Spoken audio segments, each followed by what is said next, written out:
2019. It is 8:03 in the morning, and we're on the record. Sir, will you please raise your right hand? Okay, Do you swear or affirm to tell the truth, the whole truth, and nothing but the truth to help you God? I do. Thank you. Good morning, Mr. Edwards. Good morning. Do you mind if I call you Gary? Please do. Okay, Gary. And you can call me David, please. We're here this morning for your deposition in the case of annexation, Association of Annexation Abuse versus the City of Aransas Pass. You're aware of that? Yes. And just from a background standpoint, go over a few rules, ground rules. Although we have a videographer taking the deposition as well as a stenographer, she's going to need to record every response. And so whenever we have a dialogue, I'll ask you questions, you provide answers. We need to make sure we articulate our answers and not use shakes of the head and that type of thing because she can't reflect it on the record. And also, this deposition is not meant to be a torture session. It's meant to be just a fact-finding process. So if you need to stop at any time, use a restroom, you need to go outside, have a cigarette, whatever you want to do, please just let us know. Feel free. The only thing I ask is that if we've asked a question, go ahead and finish your answer to the question before we take a break. That way it's not chopped up in the record. It's actually, we take a break in between a question answer segment rather than in the middle of a question when it's hanging, taking a break. Yes. Okay. Have you ever had your deposition taken before? I believe I have, but it's been a number of years, so I can't specify when exactly, but I believe one other time, maybe 5-10 years ago, something like that. Okay, very good. It's related to city. Yeah. And during the deposition process, as the person initially taking the deposition, I'll be asking you questions, and I ask that you provide answers, be as clear and concise as you can when you answer. If you don't know the answer, it's okay to say, I don't know. If you can't remember, it's okay to say, I can't remember. This is not a test. It's just a process of gaining information that you have that we need for the purpose of this litigation, and trying to get that information as reasonably and truthfully as possible. During the deposition, your attorney, Mr. Myers or Roxanne, will possibly be making objections. Usually the way the rules work today used to be different, but today there are some primary objections. One you'll hear is objection form. If you hear that objection, if one of them starts to speak, let's just all stop, let them make their objection, but then after that objection, you'll go ahead and answer the question. They're just preserving that objection for a later date when a judge can make a ruling on it, okay? Unless they instruct you not to answer the question, because sometimes an attorney will instruct a witness not to answer the question because it may violate a privilege or something like that. If that happens, then it's your decision whether or not you want to answer that question or not based on the advice of your counsel. And if you choose not to, we'll deal with it at that point in time, okay? Yes. Do you have any questions for me? Not at this point. Okay. So with that, we'll get started. And I have some general background questions I'd like to start with first. So for the record, if you please state your full name. Gary Lee Edwards. And what is your date of birth? 12/6/45. And do you have a Texas driver's license? Yes, I do. And what is the number of that if you know it? I do not know it. At some time during the break, can we leave a blank in the deposition? You can fill it in for me? Absolutely. Okay. And where's your current address? 109, we just moved, so I'm going to have to think about it. 109, it's Pelican Drive, I think it is. I'll need to check on that. I believe that's fine. And just so you know, you'll have a chance when the deposition's over. The stenographer is going to send you a draft copy of it. Oh, okay. So you have a chance to review it and make any kind of redactions or revisions called an errata sheet. Mm-hmm. So if you got something wrong, like your zip code or your address, you can correct it on that errata sheet when you give it back to her. Okay. And that way she can correct the record. Okay? Very good.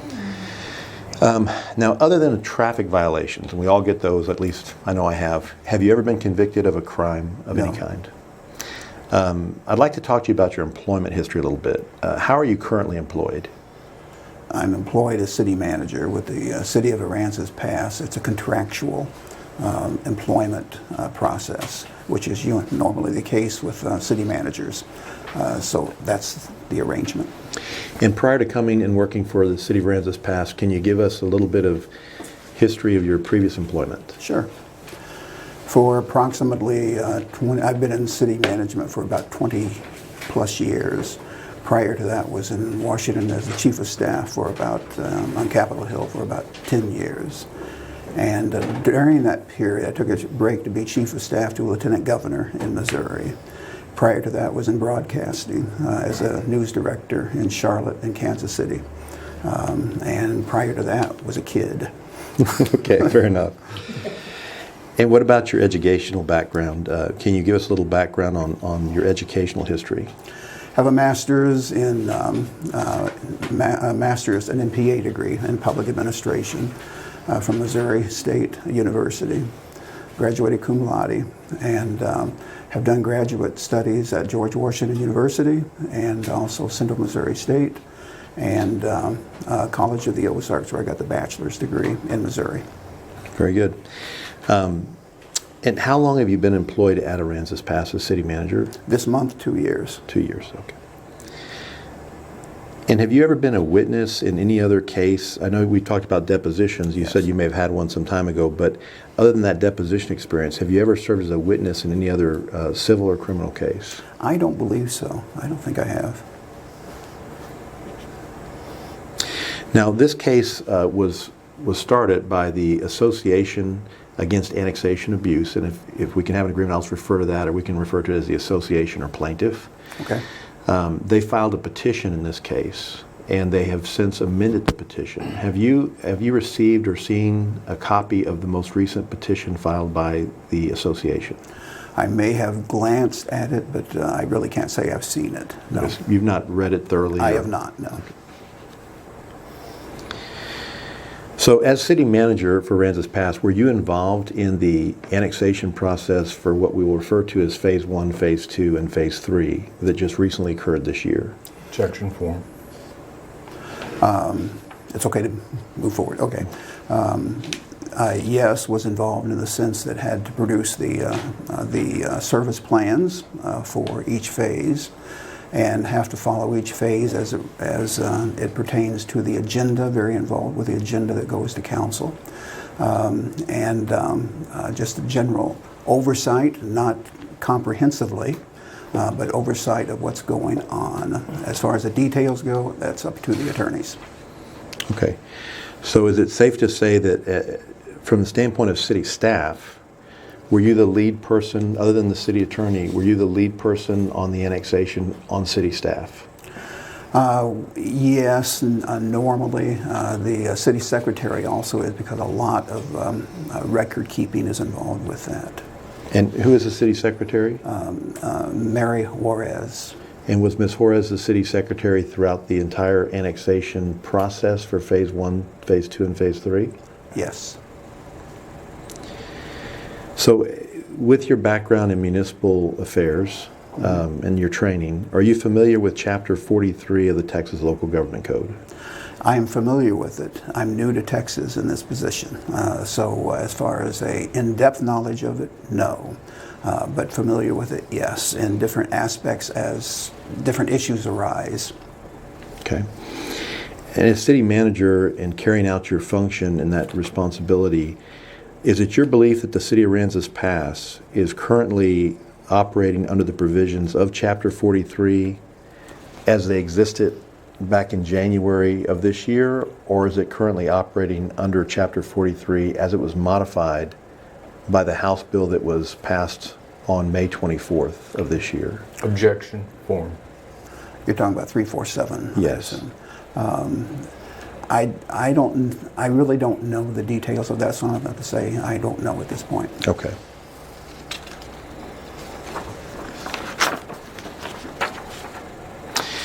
So we're going to be talking about some laws today and some other things. So can we have an agreement between us that, unless I say otherwise, any reference I make to the code is referring to the Texas Local Government Code? Okay. Okay. And can we have an agreement that unless I specify otherwise, when I use the term city, I'm referring to the city of Aransas Pass, Texas? Yes. Are you familiar with the requirement that a home rule municipality, let me ask this question first. Is the city of Aransas Pass a home rule municipality? Yes. And are you familiar with the requirement that a home rule municipality must maintain a 3-year annexation plan under Chapter 43? No. Objection form. Not familiar with the details of that, no. Okay. Since you've been employed over the last 2 years roughly as city manager for the city, has the city ever maintained a 3-year annexation plan? Since I've been, before this particular episode, prior to the current issue we're talking about, the answer is no. And did the city do a 3-year or produce a 3-year annexation plan with regard to the annexations which it planned to do in 2019, this year?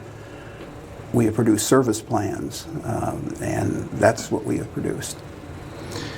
Okay.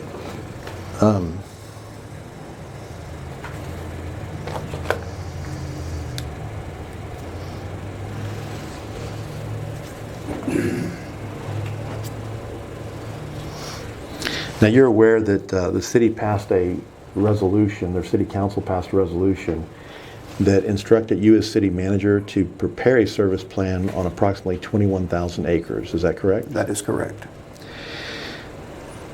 And is that resolution 2019-893? I don't know the specific number, but I believe that's correct. Are you familiar with the term special district as it's used in the code? I know what it would be under general conditions, yes. I don't know specifically what you're referring to, but I know generally what that would be, yes. Okay. Now I want to talk about phase 3 of the annexation for a moment, phase Okay. 3 area. Are you aware if there's any special districts located in phase 3? I am not, no. A special district? Yes. I'm not familiar with that, no. Would it surprise you if I told you that the Port Authority of Corpus Christi is a special district? No, that would not surprise me. And are you aware that the Port Authority of Corpus Christi has jurisdictional boundaries that include the entire county of San Patricio? I know it's extensive. The exact boundaries I cannot say. Assume with me for a moment, for this questioning, that the Port of Corpus Christi Authority is a special district, Okay. and that its jurisdictional boundaries include all of San Patricio County. Okay. Is the Phase 3 annexation area located in San Patricio County? Since I'm not familiar with the exact lines of the special district to which you're referring, I can't answer that specifically. I would not be familiar with that. But with regard just to the Phase 3 annexation area, is that area located within San Patricio County? Phase 3 is within San Patricio County, if that's your question. And as city manager, were you responsible for making sure the notices got sent out for any property owners or service providers or special districts that were located in the areas being annexed? Several eyes had to look at that, and I was one of the eyes that looked at it also. What other eyes had to look A at that? city attorney, a city secretary, the three of us primarily were the ones to look at it. Now, Phase 3 annexation is a fairly small area geographically, correct? I don't know what you mean by small. I don't know what you mean by small, but compared to what? Compared to Phase 2 and Phase 1, isn't Phase 3 a smaller area? Phase 3 would be a larger area. A large area? Yes. Do you know if any special districts were notified about the annexation of Area 3 or Phase 3? I do not know. Who would know that? We worked with the city attorney on that. And So that would be something the city attorney would have to answer? yes. Okay.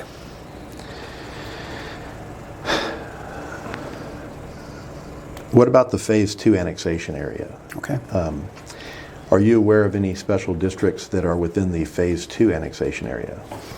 No, I am not familiar with any special districts within that area. None were discussed that I'm aware of. Okay. And the Phase 1 annexation area, are you aware of any special districts? No, that is a small area. I am not familiar with any. Okay. So you wouldn't disagree with the statement that the Port Authority of Corpus Christi is a special district under the definition contained in Section 43.052 Sub A? Objection form. It would make sense. I can't agree or disagree, but it would make sense. Okay.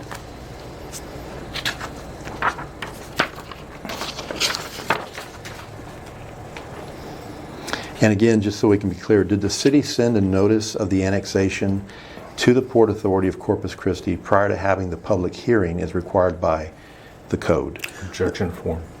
The notices went out. I cannot say that specifically went to the district. But the city attorney could answer that.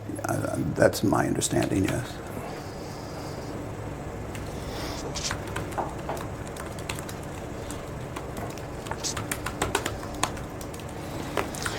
I'd like to have this map marked as deposition exhibit number 1.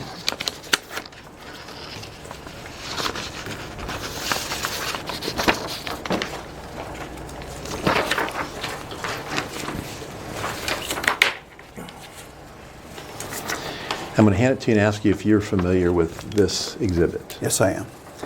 And what does that exhibit represent? It,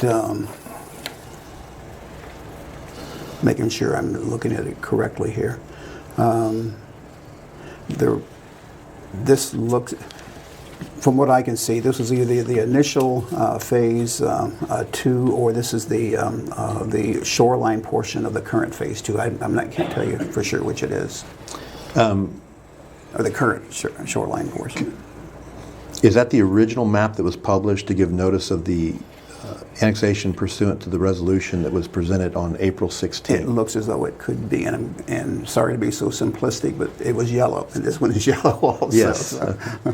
So would you have any reason to disagree with the statement that that was the map that was posted by the city on April 16th, 2019, showing the original area contemplated for annexation? The original map was shown, yes. And if this, assuming this is the original map, that would be correct. Okay. Now, looking at that original map, that's a fairly large area, correct? Yes, yes. Now, you've already stated that area on that yellow shaded area on Exhibit 1, that was not included in a 3-year annexation plan maintained by the city, correct? You have to repeat the question on that. Was the yellow area contained on Exhibit 1 included in a 3-year annexation plan maintained by the city? If this is the original map, that would be correct. Would not be, because that would be correct, is So my understanding. So it was not in a 3-year annexation plan? The original one, yes, which we didn't stay with. Correct. It got modified, correct? It got modified. Now, the map that's in the yellow area in the map in Exhibit 1, would you agree with me that that contains more than 100 tracks in the yellow boundary? I cannot say that. I do not know. Would you have any reason to disagree with it? I can neither agree nor disagree. Fair enough.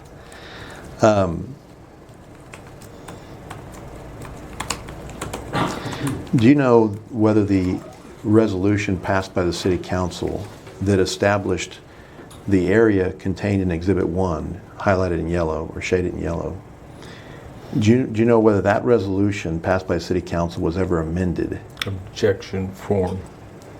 If this is the original, it's not what was... Can, oh, I'm sorry. yeah. Objection form. Could you please define what you mean by original resolution? You're aware that the City Council takes actions either by resolutions or ordinances, correct? Yes. And in fact, that's what the City Council, the charter of the City of Aransas Pass requires it to do, correct? That's correct. So when the city decided to start the annexation process for the area shaded in yellow in Exhibit 1, didn't the City Council pass a resolution to start that process? Objection form.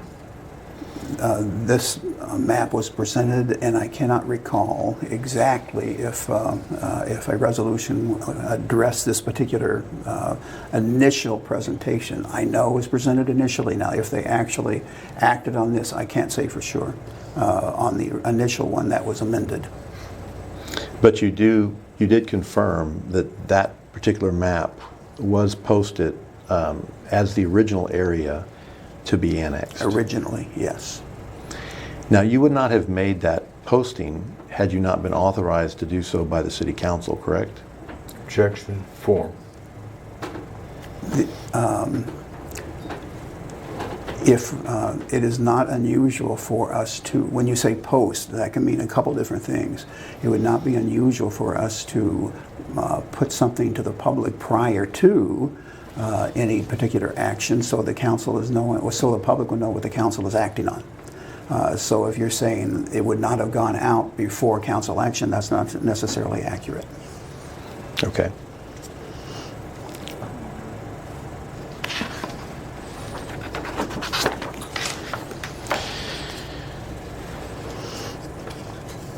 The area shown in Exhibit 1, the yellow area, that at some point was modified to break it into smaller areas, correct? That is correct. I'm going to hand you what's, I'm going to mark as Exhibit 2.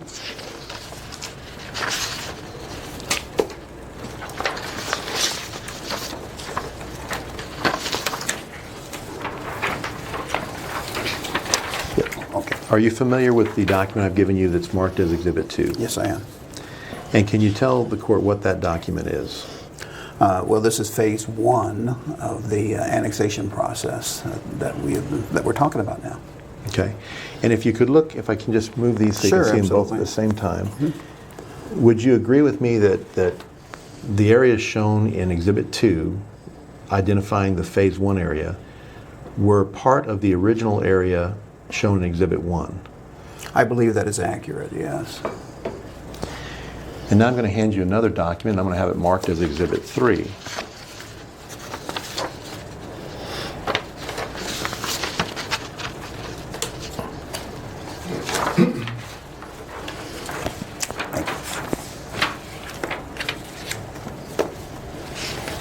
Are you familiar with Exhibit 3? Yes, I am. Can you tell the court what Exhibit 3 is?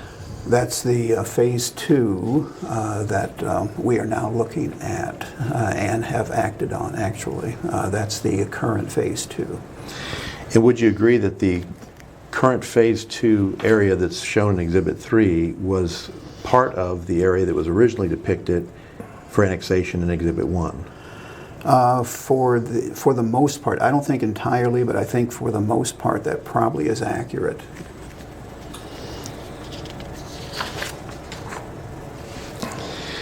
What action was taken by the City Council to authorize the modification to take the annexation from what's shown in Exhibit 1 to what's shown in Exhibits 2 and 3? Objection form. I'm trying to recall the exact action, and If you don't recall, you don't recall. I don't recall then. Did the City Council pass resolutions to identify the areas that were going to be annexed? Objection form. Eventually, they did pass a documentation indicating where the lines were and what was finally accepted, if that's your question. It's not my question, so let me restate the question. Through the annexation process, would you agree that the annexation area was modified to go from one large area to at least 2 smaller areas? I agree with that. Objection form. Oh, I'm sorry. You get my objection. Good. Can you go ahead and state your answer? From the way I understand your question, it was reduced from a larger area to a smaller area in phase 2. Is that correct? Is that what you're saying? Yes. Okay. Yes, that would be correct.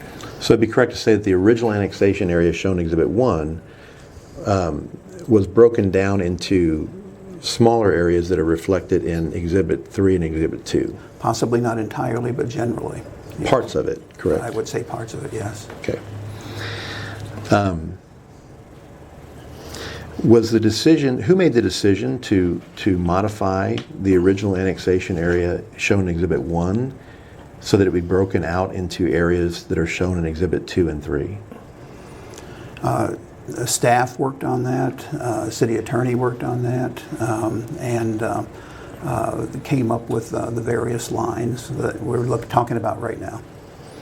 Did the City Council ever weigh in on that or make a decision on that, Objection form.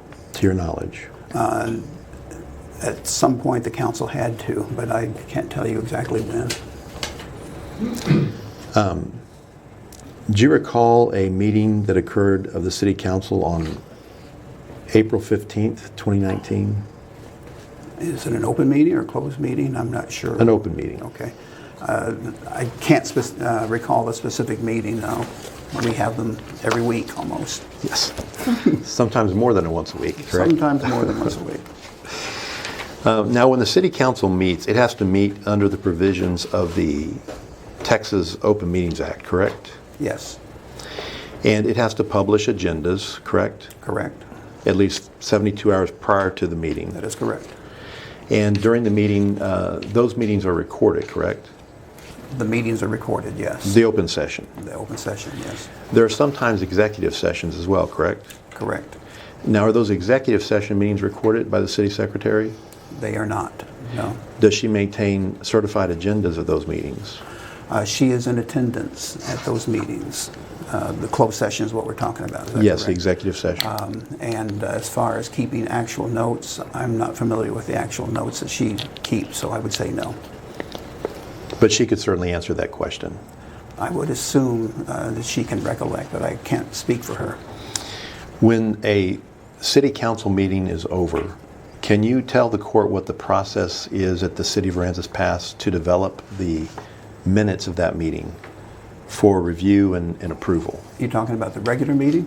The regular meetings. The city secretary takes the recording back and listens to the entire recording and compiles those with her notes for the minutes of the meeting. Would you agree with the statement that the written minutes prepared by the city secretary should accurately reflect what was actually said and done in the meeting itself? In the open meeting. In the open meeting. That is correct. I'm going to hand you what's going to be marked as exhibit number 4.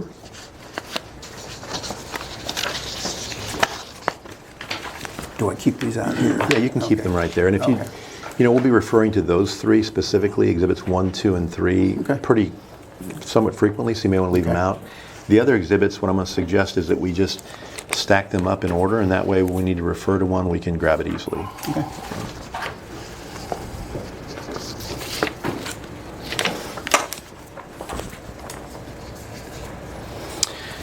Do you recognize the exhibit that was given to you, exhibit number 4? Well, it would be the minutes produced by this is the format normally used by the city secretary. And can you tell the court what meeting that is the minutes of, exhibit 4? The April 15th, Monday, April 15th meeting, 2019. And looking at those meeting minutes in exhibit 4, can you identify whether there was an action taken with regard to the annexation area being considered by the city? You have to give me a minute here. Sure, take your time. And while you're doing that, let me just say too, if you need to go off the record, each side in litigation only has so many hours to take depositions. So if you're going to go off the record for a prolonged period of time, or be looking at something for a prolonged period of time, I'm going to say to the court reporter, let's go off the record. So it doesn't shouldn't take take up long. Yeah, I understand. Why don't we go off the record so he can review this document in its entirety? Okay. Let's go ahead and we're go off the record. All right, it's 8:31. We're off the record. All right, it's 8:37, and we're back on the record. Before we get into this, let me just ask you a few, before we get into Exhibit 4, let me just ask you a few general questions. So, as city manager, you're involved in the preparation for city council meetings, correct? Yes, I am. And is one of your responsibilities to prepare agenda item packets to make sure the council has the information they need to consider in the meetings? Yes, that is one of my responsibilities, yes. And who do you work with regard to that? What employees do you rely on in doing that? Virtually every department head, the city secretary, and if appropriate, we may contact a council person if they have a special interest in a particular agenda item, but primarily department heads and myself and city secretary. So it's fair to say then that you put together the agenda that is going to be posted for the council to act on? That, or I will approve the agenda that has been put together by different department heads and city secretary. Fair enough. And when you have a city council agenda, Isn't it true that there's sometimes two parts to the meeting, what they call an open session and an executive session? Not all the time is there an executive session, but it's the possibility of having both of those, yes. And when there are items that you know ahead of time are going to need to be considered in executive session, do you usually publish an agenda that identifies what items are going to be considered in executive session? Run that by me again, I'm sorry. When working on an agenda, if you know in advance that there's going to be an item dealing with, say, litigation or economic development or some other area that allows for it to be considered an executive session, do you identify those items in an executive session item on the agenda? Yes, we do. And do you know whether it's permissible for a city council to take action on an item in open session? A closed session item in open session or No, any no, item? any item in open session. Yes, if the agenda allows for it and language is in there that allows for it, yes. If proper notice was given. That's correct. And do you know whether it's allowable for the city council to take an action in a closed or executive session? They do not take action in closed door executive sessions, no. And in fact, if they did, wouldn't that be a violation of the Texas Open Meetings That is Act? correct. So now I'd like to draw your attention to item 15 on what has been given you as Exhibit 4, the agenda.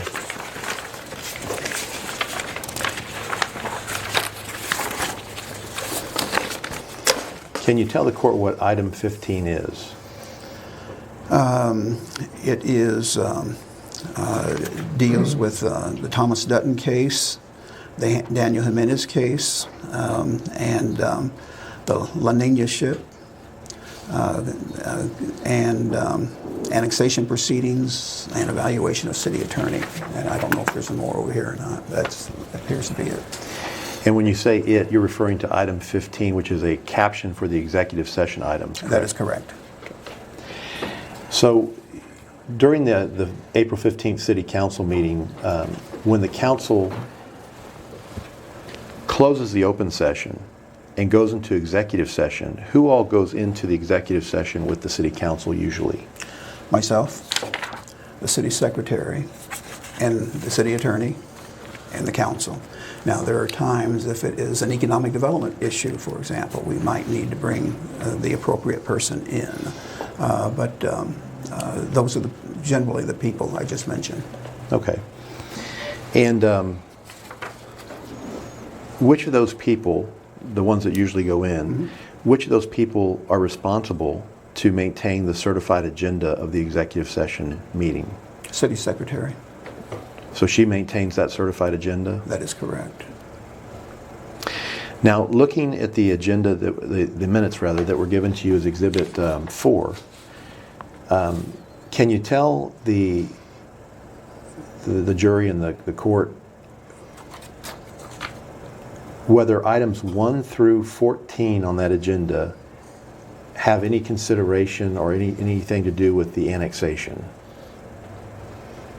Prior to 15, I assume. Prior to 15. I haven't looked at it in detail, so I'd have to say I don't know. Okay, but it would refill, if it has it, it would be in the agenda, correct? It would be in the agenda and the minutes, correct? I don't, I'm not following that question exactly. I'm sorry, let me withdraw the question and restate it.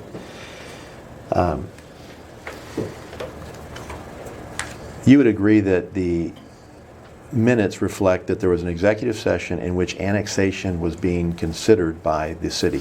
Objection, form. According to this, that would be correct.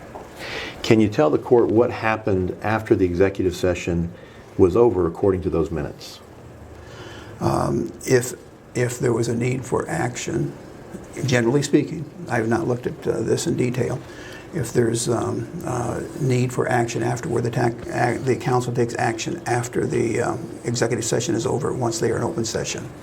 And in fact, isn't there usually a caption or notice that's used when you post your agenda that says something to the effect that any item that's posted for executive session, the council may take action on after executive session? There is wording similar to that, yes. Okay. So let's look in the Exhibit 4 to the next page. Okay? And can you go ahead and read that first paragraph into the record, if you would? Mayor Gomez reconvened the meeting at 9:18. Mayor Gomez stated that in regards to annexation phase 1, they have listened to the comments of the residents and council has reduced the annexation area substantial so that not too many residents are impacted and is the minimal amount that can be annexed to protect from Corpus Christi's annexation. He added the public hearings for phase 1 are scheduled for April 30th and May 1st. Okay. So the mayor came out of executive session and reopened the open session, correct? That is correct. And then he went ahead and proclaimed to the people who were there what the city council had done with regard to the annexation. Well, they did not take any action in closed session, if that's what you're referring to. I can't address that particular comment as it's stated in the minutes. They did not take any action in closed session.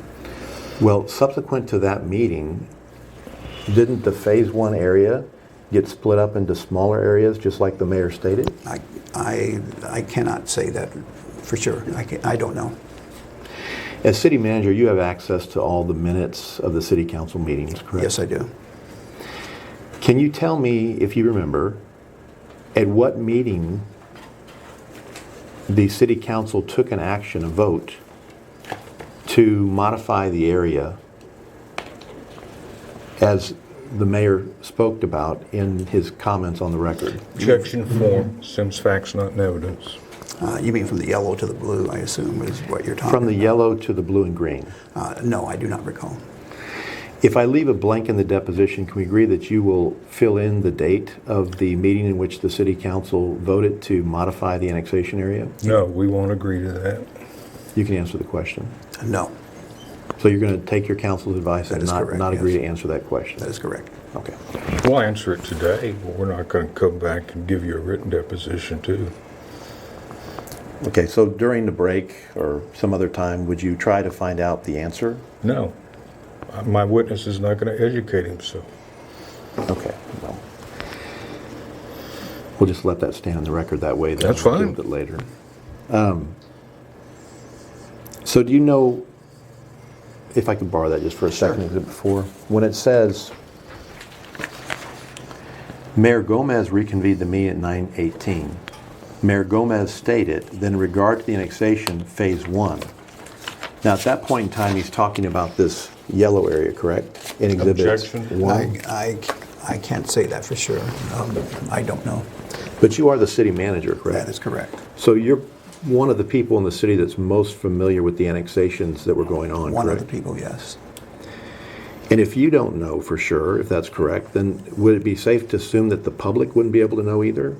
That is not a safe assumption. I'm saying, briefly looking at those minutes and what you're asking at this point, I do not know at this particular moment.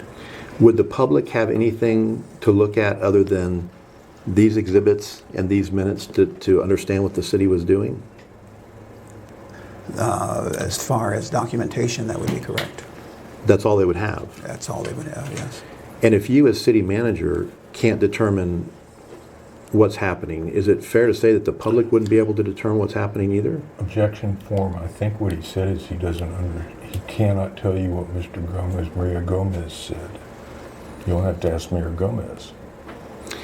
You're a person of reasonable intelligence. Would you agree with that? Yes. I would too.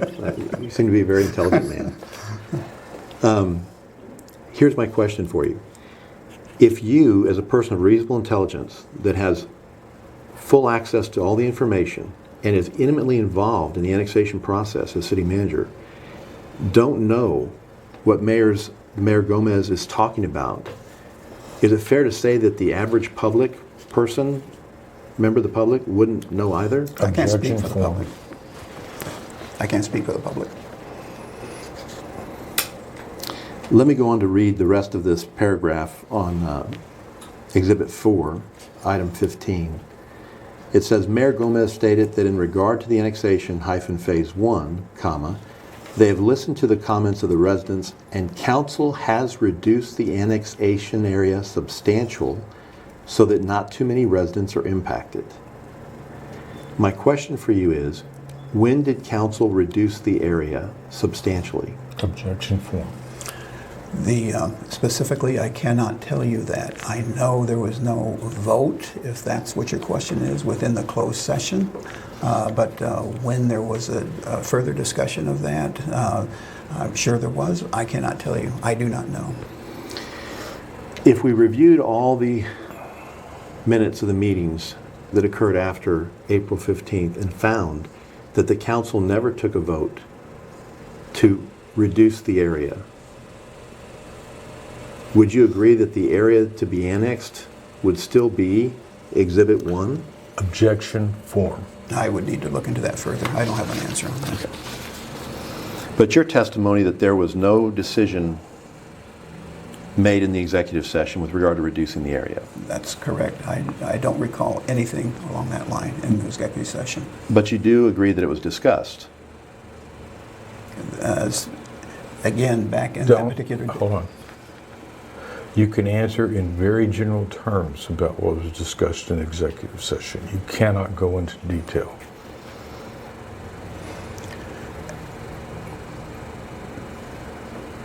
I'm going to object on the basis of privilege and instruct you not to answer detailed questions about executive session.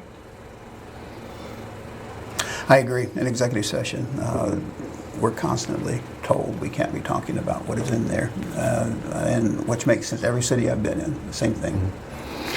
Is there anything that you're aware of that would refresh your memory as to when the city council may have taken a vote to reduce the area in open session? Objection form. You can answer the question. Offhand, no. I cannot think of anything that would prod my memory to specifically to help me recall that. No, cannot. Would the review of the minutes of the meetings help refresh your memory? Of the regular meeting? Yes. It's possible if I were to look at those, yes. Is there a document you could go to help you refresh your memory on what took place in an executive session? There is not. There's not one? No. No type of record or document or anything? No. No recording? No, there's no recording. Just closed session. So the city doesn't maintain any written documents that reflect what was discussed in executive Objection. session? Objection form. It's a city secretary. You can't object. Objection form. Don't stick your hand in front of my face again like that. Don't stick your hand in front of my Well, face like that. don't object. You're not the attorney in this case. Objection form. Does the city, as city manager, are you aware whether the city maintains a document called a certified agenda of the proceedings that occur in executive session? I am not. Don't know. Have you ever seen one? No, I have not. Have you ever been asked to review one? No, I have not. Would it surprise you to know that the city does not maintain them? I've never seen them. Okay, fair enough. All right. It's not his job.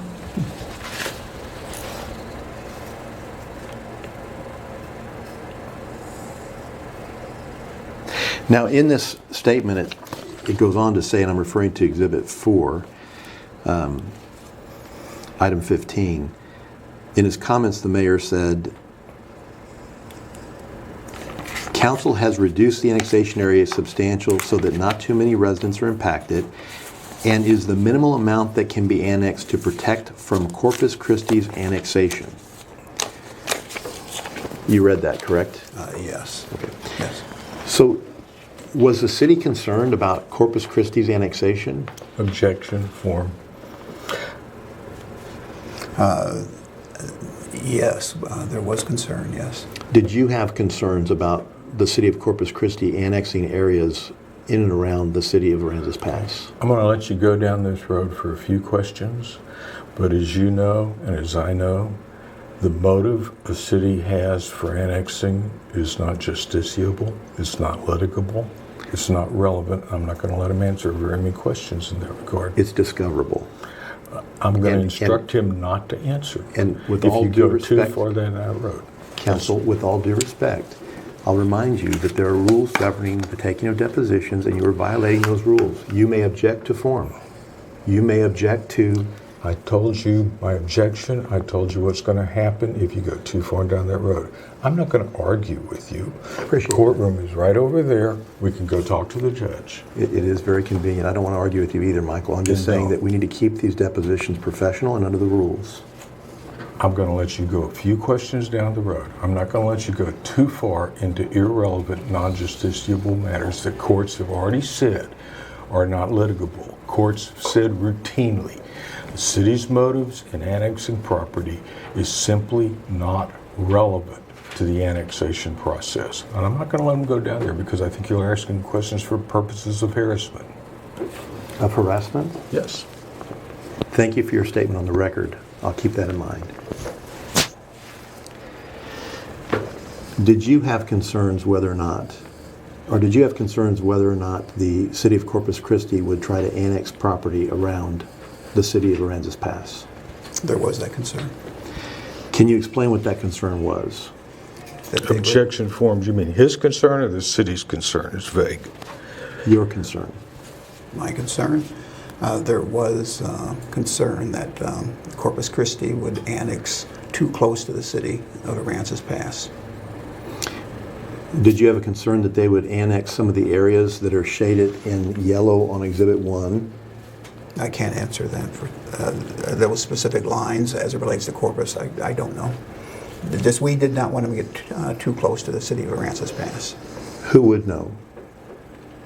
As far as those specific lines go, the city attorney would know. Okay, so we'd have to ask her that Yeah. question. With your background in municipal law and municipal government, would you agree that a city can only annex area if it's in that city's extraterritorial jurisdiction? That would be correct, yes. And isn't it true that all the areas that are contained in, that are reflected or shown in Exhibit 1, Exhibit 2, and Exhibit 3, prior to being annexed, were in the extraterritorial jurisdiction of the city of Aransas Pass? That's my understanding, yes. So isn't it true that the city of Corpus Christi could have never annexed the areas shown in or highlighted in Exhibit 1, Exhibit 2, and Exhibit 3? Objection form. I've already expressed my concern. As far as the specificity of it, I don't know.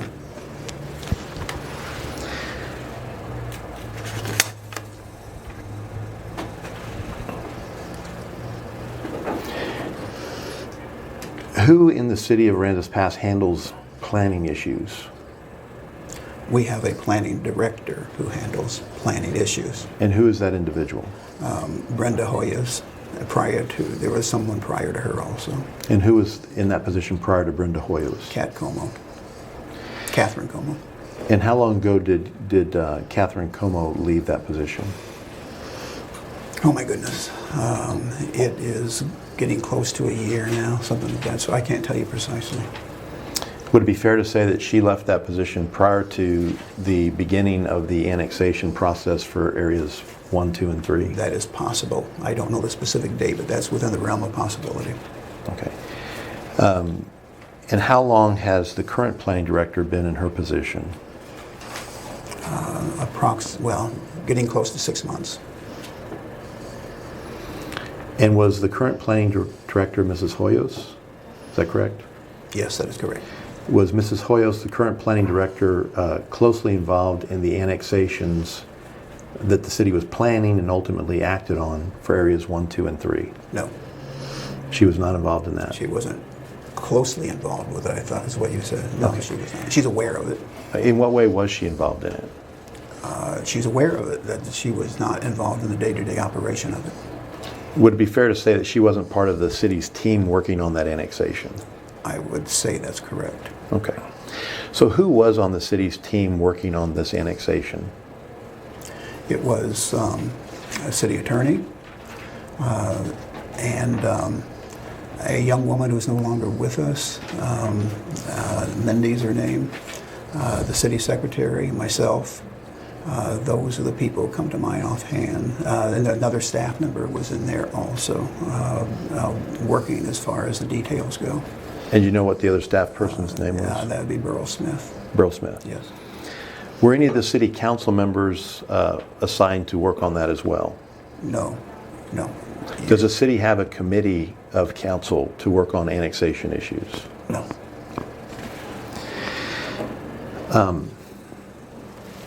So, of that team, who was the leader of the team for the city? Who was the person kind of in charge that was making most of the decisions for the team? City attorney.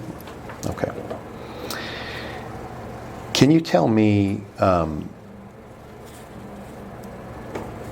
what was the city's rationale or reasoning for going from annexing the area shown in Exhibit 1 to modifying it and annexing the areas shown in Exhibits 2 and 3? Objection form. Can't tell you precisely what it was. That's as far as I can go on it. I can't be precise on exactly what those reasons are.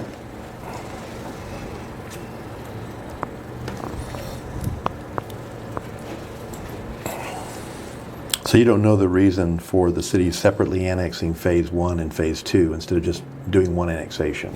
Objection form, and I'm going to ask a question, because this is why you're getting a lot of these objections. When you say the city, can you be more specific? City staff.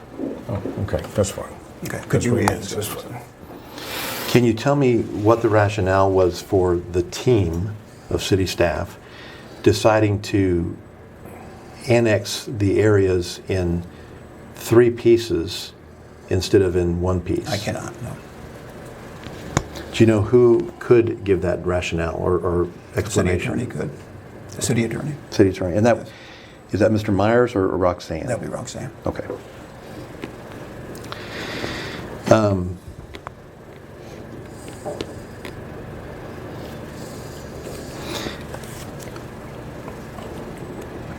So as a city manager with your training, you're aware that a city normally has to do a 3-year annexation plan to involuntarily annex property, correct? Objection form. To the extent you're calling for legal conclusions, that's the other reason you get a lot of these objections. He's not a lawyer.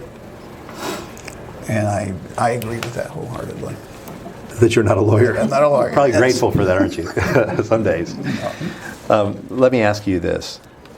What other cities have you worked for? Let me go down the list. Sure. Prior to Aransas Pass in Sedalia, Missouri, a city of about 25,000. Prior to Let me save you a little time. Don't mean to interrupt you, but what cities in Texas have you worked for? You just got the answer. There is no. I answered that earlier, but this is the only city I've worked in Okay. Texas. Would it surprise you to know that in Texas, a city has to maintain a 3-year annexation plan in order to annex unless there's an exemption that applies? Sorry, I couldn't quite hear you. Could you please repeat what you said? Okay, for the record, Siri is trying to interrupt our deposition. British theory. British Siri is trying to interrupt our deposition, so I'm going to turn British Siri off. That is scary. Is anybody else hot? I'm gonna ask them to turn on that. I'm not sure I'm hearing you correctly. Wow, I'm going to turn my phone apologies. off. Yeah. That's weird. So for the record, our deposition was hacked by Siri. It might be the Russians. I'm sorry for the interruption. No, you'll need to re-ask the question. Yeah, I I'm sorry. understand completely. As a member of the team working on the annexation for the city, what was the rationale for dividing the area originally shown in Exhibit 1 into the areas shown in Exhibit 2 and 3? Objection form, ask and answer. You already said he didn't know. Yeah, I've already answered that. So you don't know? I don't know. Okay. Yes. Sorry, I just got a little sidetracked with all the interruptions. Okay, that's great.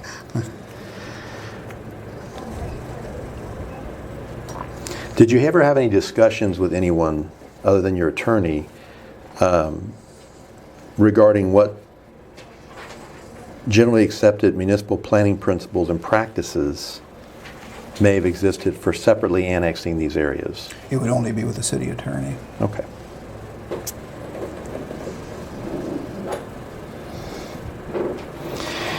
Are you aware of whether the city relied on the exception under Chapter 43.052 H2 in annexing the area? And if you don't know that, I can give you a copy of the statute. I'm not familiar with the statute, and I don't know the answer to that. I'm going to hand you what I'll mark as exhibit number 5.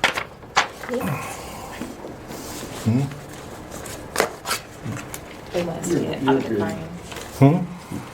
You're in the picture, Michael. You're Oh. okay. You're okay. Yeah. We're on 5, right? Yeah.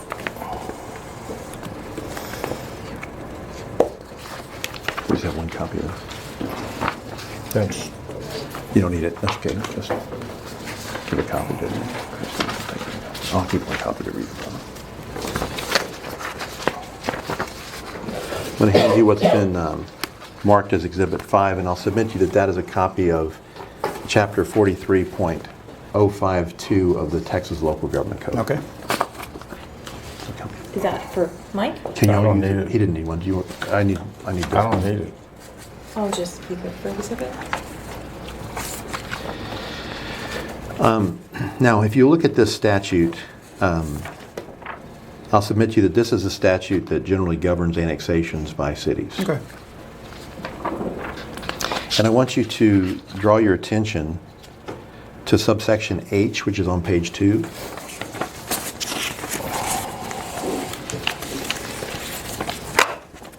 And it states, this section does not apply to an area proposed for annexation if, and then you can see there are 7 subsections under that, correct? Yes, I see it. Okay. So I'll submit to you that subsection H provides exemptions to the general section 43.052. Okay? Okay.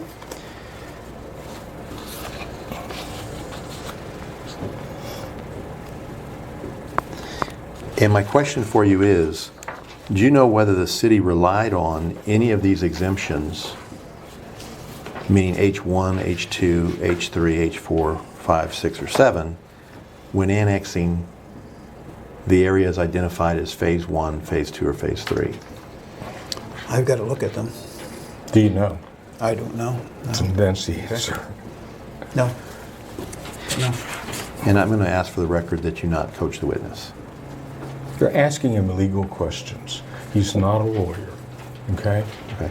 Thank you. Do you see H1 states that this section does not apply to an area proposed for annexation if the area contains fewer than 100 separate tracts of land on which one or more residential dwellings are located on each tract? I see that, yes. Have you heard that any discussions regarding that issue as city manager? No, I don't recall the specific, other than recently, but during the early stages, no. How recently did you begin to hear discussions regarding that? When you started mentioning them Okay. in public meetings. So that would have been like in sometime in June, Probably more recent than that, but July perhaps? probably July. Okay. Do you know how many tracts of land are located in the area of Phase 2, which is identified in Exhibit 3? I cannot tell you specifically, no.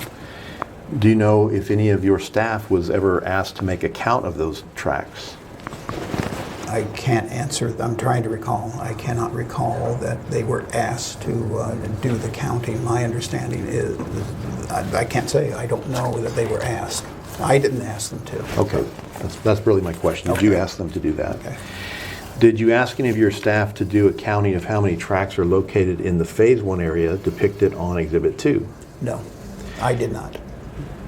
Did you, or at your direction of your staff, do a count of the number of tracts located in the original area that's located, annexation area that's identified in Exhibit 1? I did not.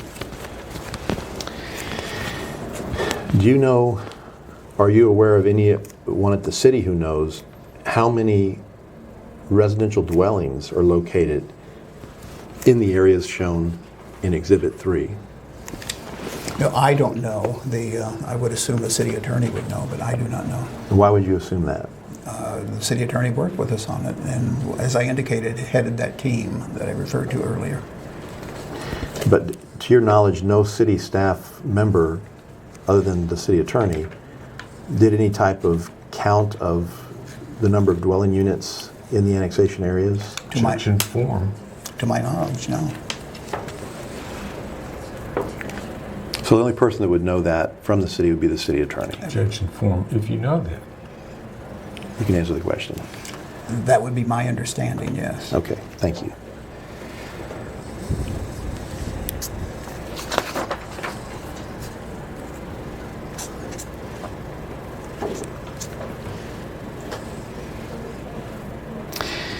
Do you know whether or not the city received petitions from property owners requesting that their property be included in a 3-year annexation plan? Petitions were received, yes. And when the city received those petitions, who actually looked at those or worked on them? That would be the city attorney. The city secretary was aware of it because I think they went to her. So those two people were aware of it. To your knowledge, did you or anyone on city staff other than the city secretary and the city attorney consider, review, or look into those petitions? Other than those two, I would say no, to my knowledge. Are you aware of whether any landowners petitioned, the petition to be included in the 3-year plan also requested arbitration of the dispute of whether or not they should be in the 3-year plan? I've seen the words, but other than that, I'm not familiar with the specifics of that either. And as city manager, were you instructed or did you take upon yourself to reach out to any of the people that filed petitions for inclusion in the 3-year plan or filed requests for arbitration? Reach out? No, I did not reach out. That's what I heard your question. Correct. Did you try to make contact? I personally did not, no. Why not? Again, that's something that the city attorney was working on.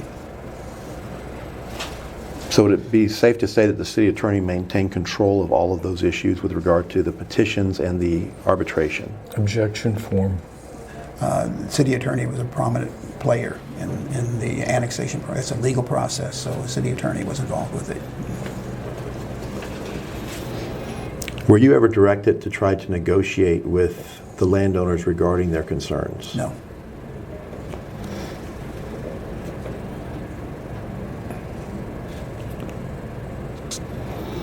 Are you familiar with what actions the city took to look into or consider the concerns of the landowners that petitioned for inclusion in the 3-year plan? Public action was taken as far as denying, if that's what you're referring to.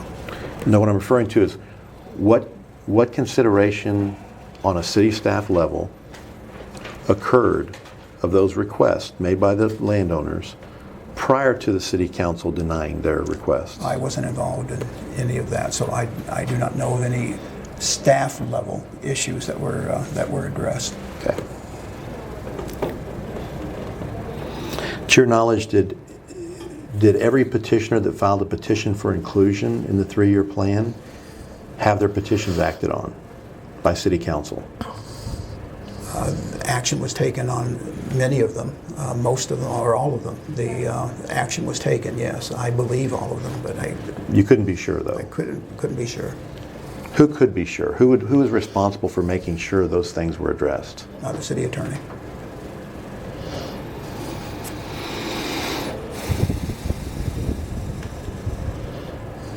How many days notice or how many hours notice would the city have to give an individual before they took an action on their petition? Objection form. I don't know. I don't know of any for an individual. I've never seen that happen before. It's as a group, as an entire announcement that something's going to happen, not as an individual.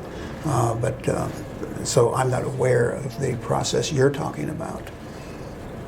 So no individual consideration was given with regard to the petitions? It was just done on a wholesale basis? Objection form. I've answered the question. Fair enough.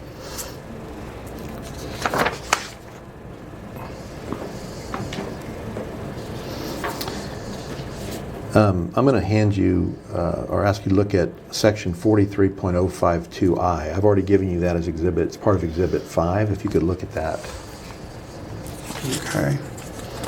What was that again? What number? 43.052I. It's just right underneath the H. No. It's on page 3. Okay. Now, I'm going to ask you to read that first sentence into the record, if you would, please. I want to make sure I have the right one. It's this one right here, I, on page 3. Oh, okay. Yep. I got you. All of that?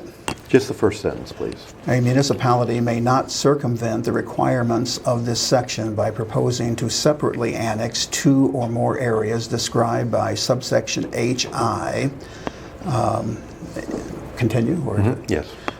if no reason exists under generally accepted municipal planning principles and practices for separately annexing the areas. Continue? No, we can stop there. Okay. So, to your knowledge, was there any discussion among city staff of what the generally accepted municipal planning principles and practices were for separately annexing these areas? I'm not aware of any discussion as far as separately annexing. Okay. And when it starts to say, when the sentence starts off by saying a municipality may not circumvent the requirement of this section, you see that? Yes. So, I want you to look at the first page of this exhibit and read section C. It'll be on the first page of Exhibit 5, Okay. section C. Okay. Excuse me.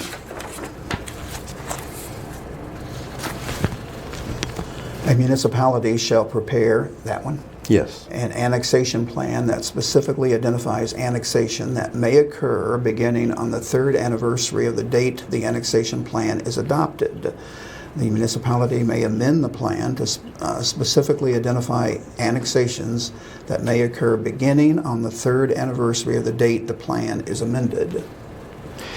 Was this section ever discussed among staff members with regard to how to annex the properties in Exhibits 1, 2, and 3? And I'm not talking about conversations with your attorney, just among staff members. Without the attorney present, you can answer. If the attorney was present, you cannot. So let me rephrase the question. Well, Were the there attorney any? was present at Don't at answer. every meeting then that we've had on this issue. So the city staff never met or discussed annexation at all, other than meetings that the city attorney was actively present at? That is correct, to my knowledge.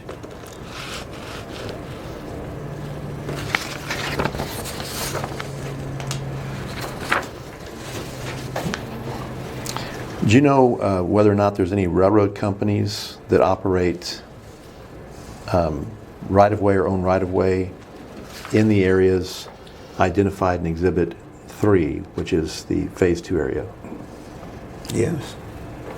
Do you know whether or not the city sent any notices to those railroad operators regarding the annexation? I believe they did, but I remember the reference to the railroad, so I believe they did. And who made that reference? That would have been the city attorney. Okay. Now, as city manager, you've gotten a chance to get familiar with the area of Aransas Pass, correct? Mm-hmm. I'm going to let you look at Exhibit 3, ask you to look at Exhibit 3, and I'm going to ask you on the blue area that's closest to the water. Okay. Okay, there's 2 areas, correct? One along I-35 Yes. or 35 business, and then one close to the water. Yes. The shoreline. Would you agree with that? Yes. In the area that's closest to the water or shoreline, is there on the very southern portion of that area, is there a large tank farm that has several big storage tanks? That's correct, yes. And that tank farm is inside the area that was annexed as Phase 2, correct? That's my understanding. I don't want to say for certain because I know where it is, but I believe it's there, but I can't say for certain. And so then the owners of that real property would have had to have been given notice of the annexation by the city, correct? Objection form. if it's within the area we're talking about to be annexed, that would be correct. And if the city wholly failed to give them notice, that would be a procedural defect in the annexation, would it not? Objection form. I need to know more before I can answer that. I'm not going to let him give you legal opinions. He's not a lawyer. As city manager, if the city failed to give written notice to the landowners, any landowner that owned land in the annexation area, would you see a problem with that? As city manager, I would ask more questions, yes. What kind of questions would you ask? Why was notice given? And if notice was not given, what concerns would you have? If notice was not given, then I would look into it further to see what needs to be done to address the issue, if in fact that is the case. I'm not saying that's the case here. I don't know. I understand that you don't know, but if you found it to be the case, would you have a concern that the annexation may be procedurally deficient? Objection form to the extent it calls for his legal conclusion. Yeah, I can't answer that. Would you be concerned that the city didn't follow the proper procedures? Objection form, same objection. If you're asking for his legal conclusion, then I'm not going to let him answer. Mr. Edwards, you're not a lawyer, are you? No, I'm not. But you are a city manager. That is correct. And aren't you charged with the responsibility of carrying out the city's business according to the rules and regulations in place? That is correct. So based on that responsibility, if you found that the annexation occurred and property owners were not notified as required by the law, would you have a fear that the annexation was procedurally deficient? If that were to happen, I'd go to the city attorney and find out what happened, if that is the case, and how it can be addressed. Okay. And would the same be true if you found out that a special district wasn't given notice of the annexation? Same thing. Okay.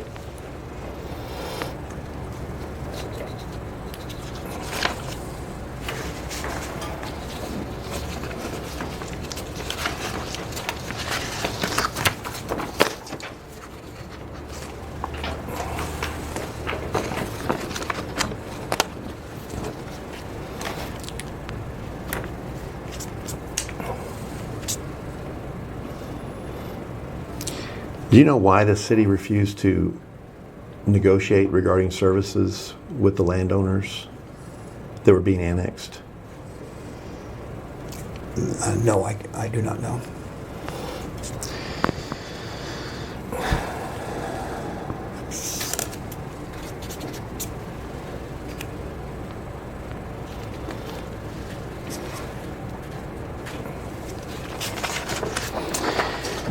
Do you recall that the landowners, or a group of the landowners, requested the Aransas County Commissioners Court to appoint 5 negotiators to negotiate with the city formally regarding the provision of services in the Phase 2 annexation? Am I aware of that? Yes. Yes, I am aware of that. In fact, you attended the County Commissioners Court meeting in which that occurred. That is correct.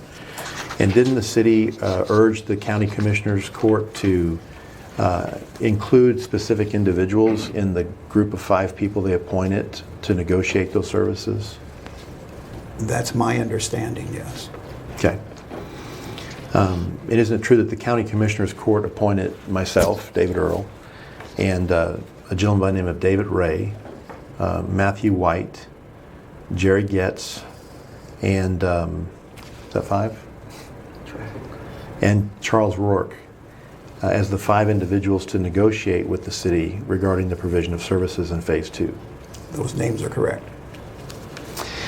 Now, when the county did that, when they appointed those 5 negotiators, what did the city do in response to that? We selected 5 people also. And how did when you say we selected 5 people, what process occurred that caused that selection of 5 people? I was involved with that process, and 5 names were selected, and beyond that, I don't recall, but I know we selected the 5 names per the request to do so. Who selected the 5 names? I was involved with that, and we selected people who were knowledgeable in the areas of service. Okay. That's where I would have been involved. Yes. In fact, you were one of the people that the city appointed to negotiate on behalf of the city, That's correct? correct, yes. Who were the other individuals that were appointed?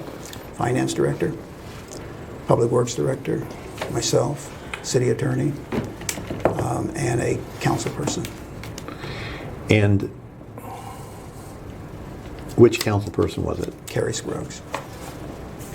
And how did the city, and I say the city mean the city council, the legislative body of the city, how did they act to appoint those individuals? I don't recall how they were involved with it. I can't recall how they were involved with it. I know we at the staff level said we want expertise there, and I was involved with that decision, who would be the best qualified. But as far as council, I don't know. But was there an item actually on the agenda to appoint those individuals? I cannot recall that. Okay. If there was an ordinance or resolution passed by the city to appoint those 5 individuals, would you agree that those 5 individuals should carry out the duties as prescribed in that resolution or ordinance? I can't answer that. I don't know. I don't know. Well, city manager, if the city council acting as a body directs you to do something, do you feel like you are responsible to carry out that action? That's the case with every city in the United States, yes. Okay. So if the city council took action formally in an open meeting, appointing you and 4 other people to negotiate regarding the provision of services with a group of landowners who had been appointed by the county government, would you agree that you had a responsibility to carry out those negotiations? Objection form. I made the suggestions on the names. That's as much as I can. That's as much as I was involved in attending the meetings also. And you did in fact attend negotiation meetings, correct? Yes. In fact, there were several meetings between the groups of negotiators appointed by the city and appointed by the county to try to negotiate services, correct? That is correct. And in fact, as a result of that, didn't the group of negotiators duly appointed by the county provide the city negotiators with a proposal for modifications to the service plan for Phase 2? That is correct. And did you receive a copy of that? Yes, I did. And as city manager, what did you do with that? I looked at it and saw that that virtually everything in there could be answered. So, Did you attempt to answer it or respond to it? I worked on it, yes. And when you say you worked on it, what do you mean by that? Answered the questions. Okay. But you didn't provide those answers to the negotiators from the county, did you? I'm not in the position to do that as city manager. I was not heading that team. The city attorney was heading that team. So, okay, so the city attorney was heading that team as well? Yes. Okay. So, but you shared your input with the team leader? Mm-hmm. Yes, right? Yes. And in fact, the city council had a meeting subsequent to those negotiations where they considered the proposal submitted by the 5 negotiators appointed by the county, correct? I do not recall that. I don't recall that. Weren't you present in a meeting where the city council authorized the city to provide a counter proposal to the 5 negotiators? Objection form. Ask and answer.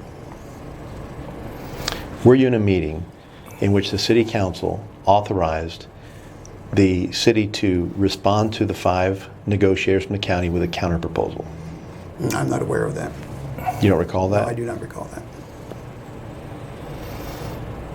Do you recall ever working on an agenda or approving an agenda on which that was an item?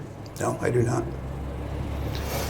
Do you ever recall working on an agenda where there was an executive session item listed to discuss the proposal submitted by the 5 county No, I do negotiators? not recall that. I'm going to go ahead and ask you to limit, to wait till I finish asking Oh, the I'm question. sorry. No, it's okay. Just for her benefit, Oh, okay. we should try not to talk over each other. Absolutely. And I think I'm about done with tape, correct? I got a little note that I only have 5 minutes left, and I thought I might have gone over. So if it's okay with everybody, we'll go off the record and take a break while he changes tapes. Thank you. It's 9:28. We're off the record.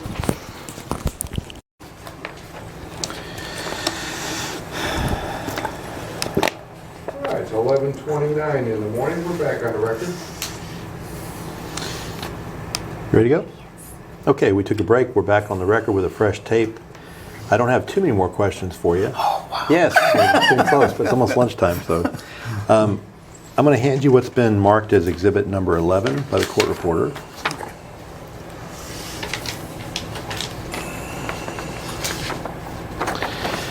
And ask if you recognize that map. Yes, I do.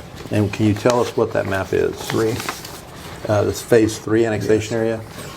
Now, I'd like for you to take a moment and take the exhibit number 11, the phase 3 map, Okay. exhibit number 3, the phase 2 map, and exhibit number 2, the phase 1 map. Okay. If that's not confusing enough. No, I know what you mean. And I want you to take a yellow highlighter I have here, and if you could, let me ask you, are you familiar with the areas in which these maps touched on the existing city limit line prior to the annexations being effective? Generally speaking, yeah. Generally speaking. So to the best of your ability, Sure. I know it may not be perfect, but can you draw with this yellow highlighter wherever those shaded areas in these maps touched or were contiguous to the city limit line prior to them being annexed? Okay.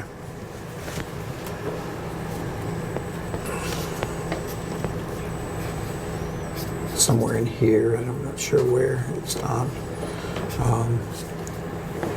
I believe a short distance up here, in that area. That's generally, I don't know if that, And what about the areas down here? oh, I'm sorry, I didn't see that.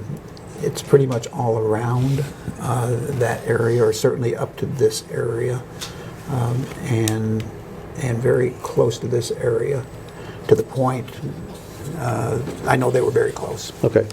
And you just briefly do the same on the other two Sure. maps, if you, to the best of your ability. I know the scale's not conducive to it, but Generally, right there, Okay. basically. And here, it's going to be something like this, and generally along these lines, basically. okay. Generally.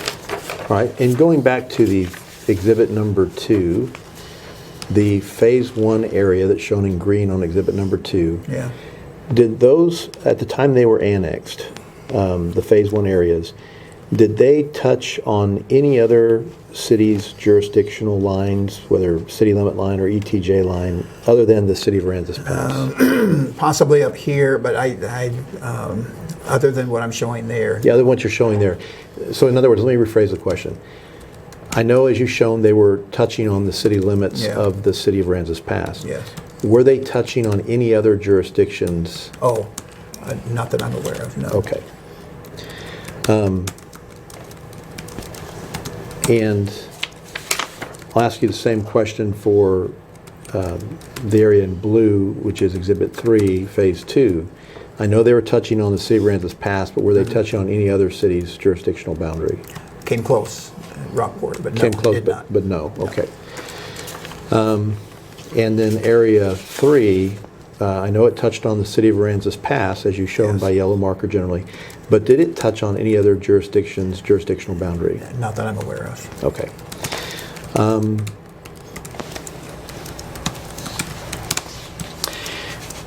When you were developing the annexation plan, the service plan, all the documents for annexation, I know the city published or provided a list of tax account numbers that they were annexing in each of these phases. Is that correct? That's correct. I was not involved with that, but yes, I'm familiar with it. Okay, so who was involved in that The process? city attorney was involved with that. Okay, and do you know if she worked with anyone else on that? Would have been Mindy, who's no longer there, and I'm assuming Burl also, names you've already Burl mentioned. and Mindy. Yes. And what was Mindy's last name, if you recall? She's not there anymore. Okay. But I can't recall offhand, Okay. I'm sorry. And Burl, what is his last name? If you Smith. Smith, okay. Yeah. And just to refresh my memory, what is his role at the city? He's building inspector, Okay, chief building inspector. okay. Now, did y'all also, so from what I understand, y'all published these maps that are exhibits 2, 3, and 1 and 11, correct? Those were actually published by the city through posting and publishing in the paper. Phase 1, Phase 2, and Phase 3 were posted and published, yes. Correct. Who developed these maps that were posted and published that are exhibits 1, 2, and 3 and 11? The city attorney, working with the people I just referred to. Okay. And they look like they were done on some type of a computer program, maybe Google Earth or something like that. Are you aware of what program they were done on? No, we have that capability though, so it was done in-house. Oh, so is it in-house like a GIS program or That's something? correct, Okay. yes. Did the city also hire any engineers or surveyors with regard to doing meets and bounds descriptions of the annexed areas? We did not hire an engineering firm for that, if that's your question. Yes, it is. No. Did you utilize a surveyor for that? I'm recollecting that we did, but I can't give you any names. Okay. And that would have been the team that I referred to earlier working on that. Okay. When the annexation ordinances were adopted by council, on the days they were adopted, phase 1, phase 2, and phase 3, what was the official description of property used to identify what area was being annexed? There was a narrative legal description as well as the map, if that's your question. It is. Okay. And who prepared those narrative legal descriptions and the map? That would have been the city attorney working with her team and any surveyor we would have hired for that. And I can't tell you who that would be. Okay. If I left a blank in your deposition, could you fill the name of the surveyor in? That's, yes. I appreciate that.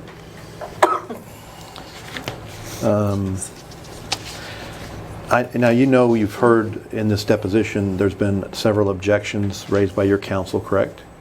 Mm-hmm. And there's been at times Yes, when I'm your sorry. counsel has directed you not to answer a question, correct? Yes. And you've agreed not to, or you've made the decision not to answer based on your counsel's advice, correct? Correct. So obviously, I want you to understand that I'm going to be looking at addressing those objections, and I may have further questions for you in the future once we get that all sorted out. And as we go on through the process, I may need to ask you more questions. Do you understand that? Mm-hmm. Okay. But at this point in time, I'm going to stop asking questions because I have nothing else to cover with you at this point in time, but I may recall you at a later time, and I'll work with your attorneys to coordinate that time Yes. should we need to. Absolutely. Yes. Are you asking him if he has your permission to renotice his deposition? I Or didn't, are you but just telling him you might try and do it? I'm telling him I might try and do it, but I will ask the question, do I have your permission to renotice your Don't deposition? answer that question, it's a legal call. Since you- No. Okay. There we go. It's Friday.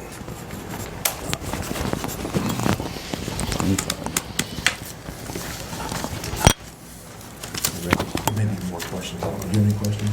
I just have a few, not much. Oh, I'm sorry. I'm sorry.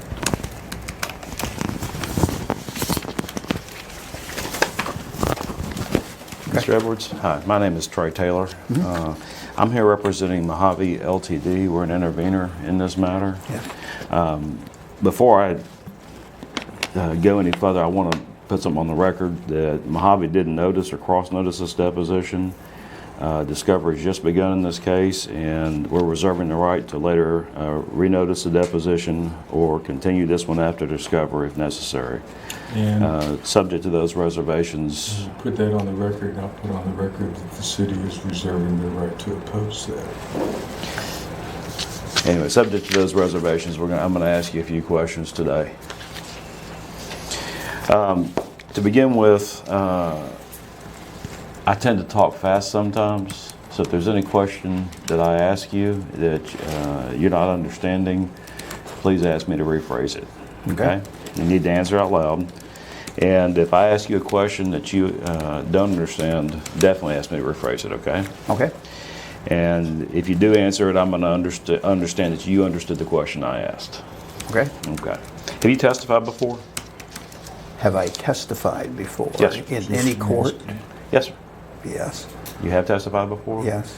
In what kind of capacity? Oh my goodness. It was, I'm sure it was a city manager issue. Not here, elsewhere, years ago. Okay. I wanted to ask you also, I'm going to kind of jump around a little bit so we're not covering the same ground, or trying not to cover the same ground.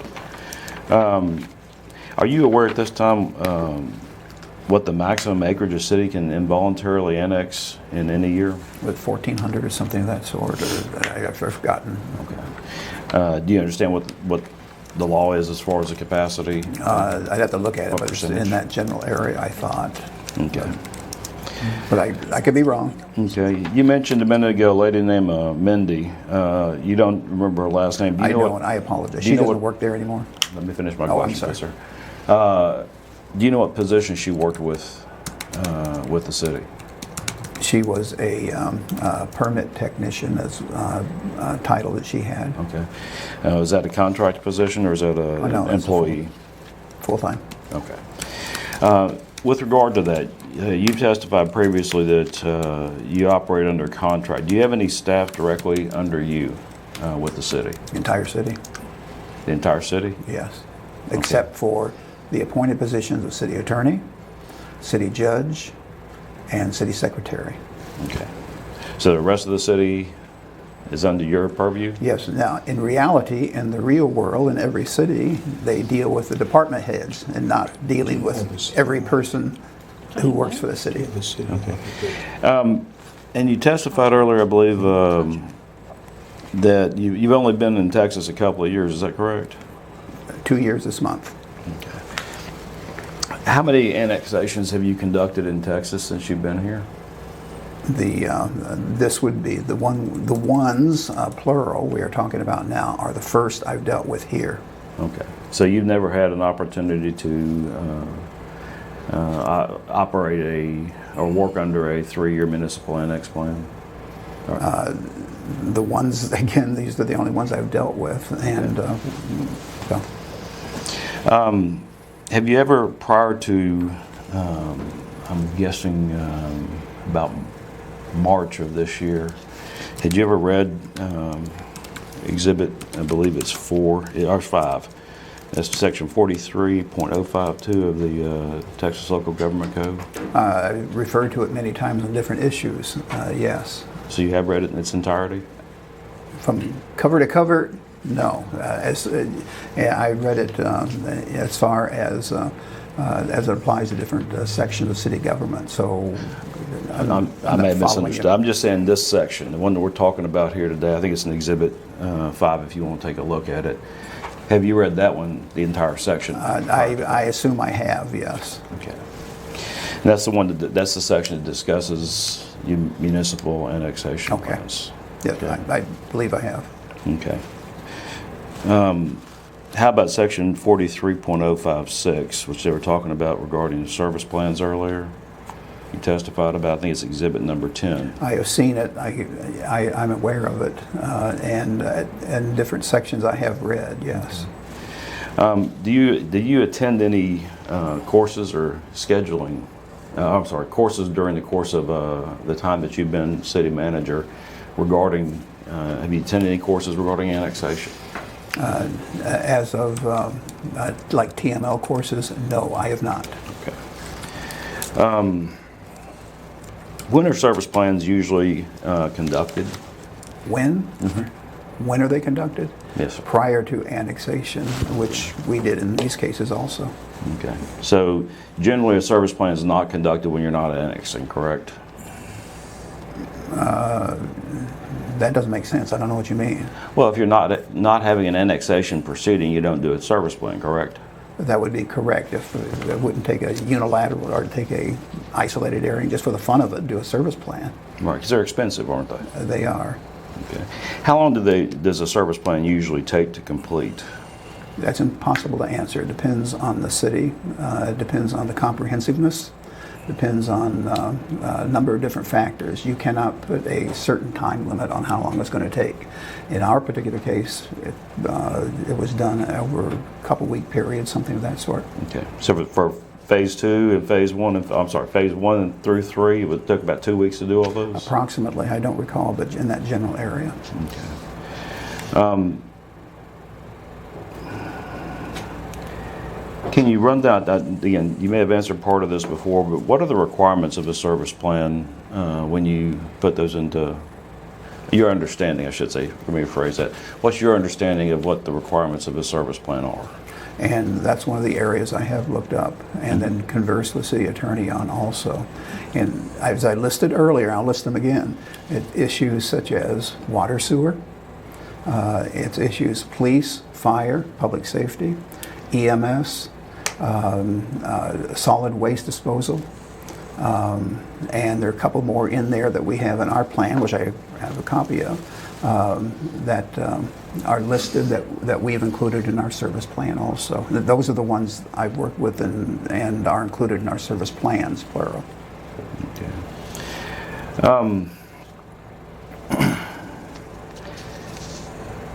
Do you know, I'm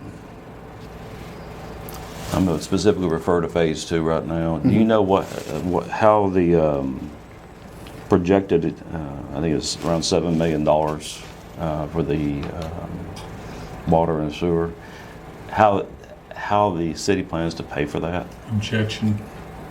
Don't answer. Are you going to follow your lawyer's Yes, advice I am. not to answer? Yes. It's my understanding that your plan is to seek a grant. Have you drafted grants before from the state of Texas? You can answer that. Grants are grants are pretty much the same everywhere. And have I applied for grants here in Texas? Yes. But they're virtually the same in every state in the union. Many of them have federal financial sources as the beginning source, so they're virtually all the same. Okay. In the phase 2, would you be seeking federal funds as well? That's one of several sources. Okay. So when you're conducting these grants or these applications for grants, those aren't guaranteed, correct? You can answer that, and then I'm going to shut it down. As I said publicly, no grant is guaranteed. That's the reason, as I said, we're working on several sources. Mr. Taylor, I'm not going to let him ask any more questions. I'm not going to let him answer any more questions about funding of a service plan, as the courts in this state have uniformly held. That's not a basis for challenging an annexation. Okay.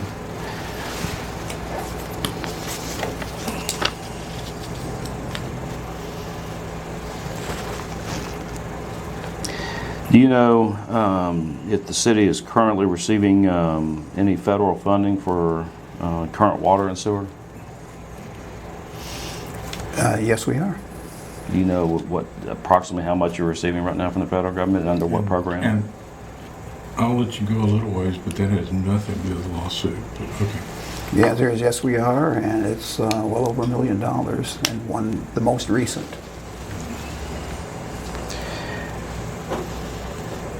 So if the grants aren't awarded, the next source of funding is the taxpayer, correct? And that's where we shut it down at that point. You've asked enough. Funding of the service plan is simply not a basis. I'm aware of your objection, sir. I'm asking the question. Okay, and I'm shutting it down. Well, are you going to follow your lawyer's advice? I will follow lawyer's advice.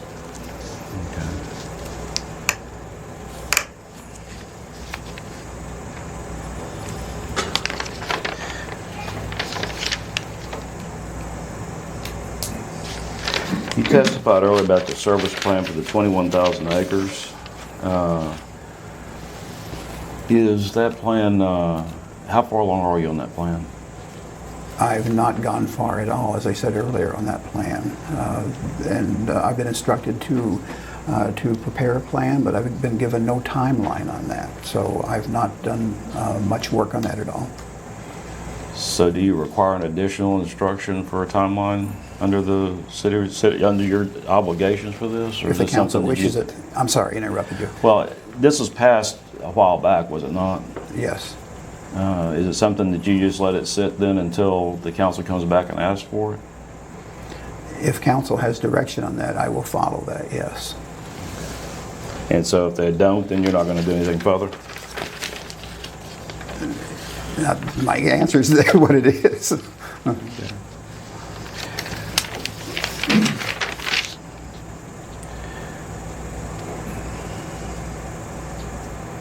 With regard to Exhibit 1, I believe that's the map right there, right up there, and that big yellow thing. Thank you. Was that created while you were with the city? Okay. Do you know who created that map?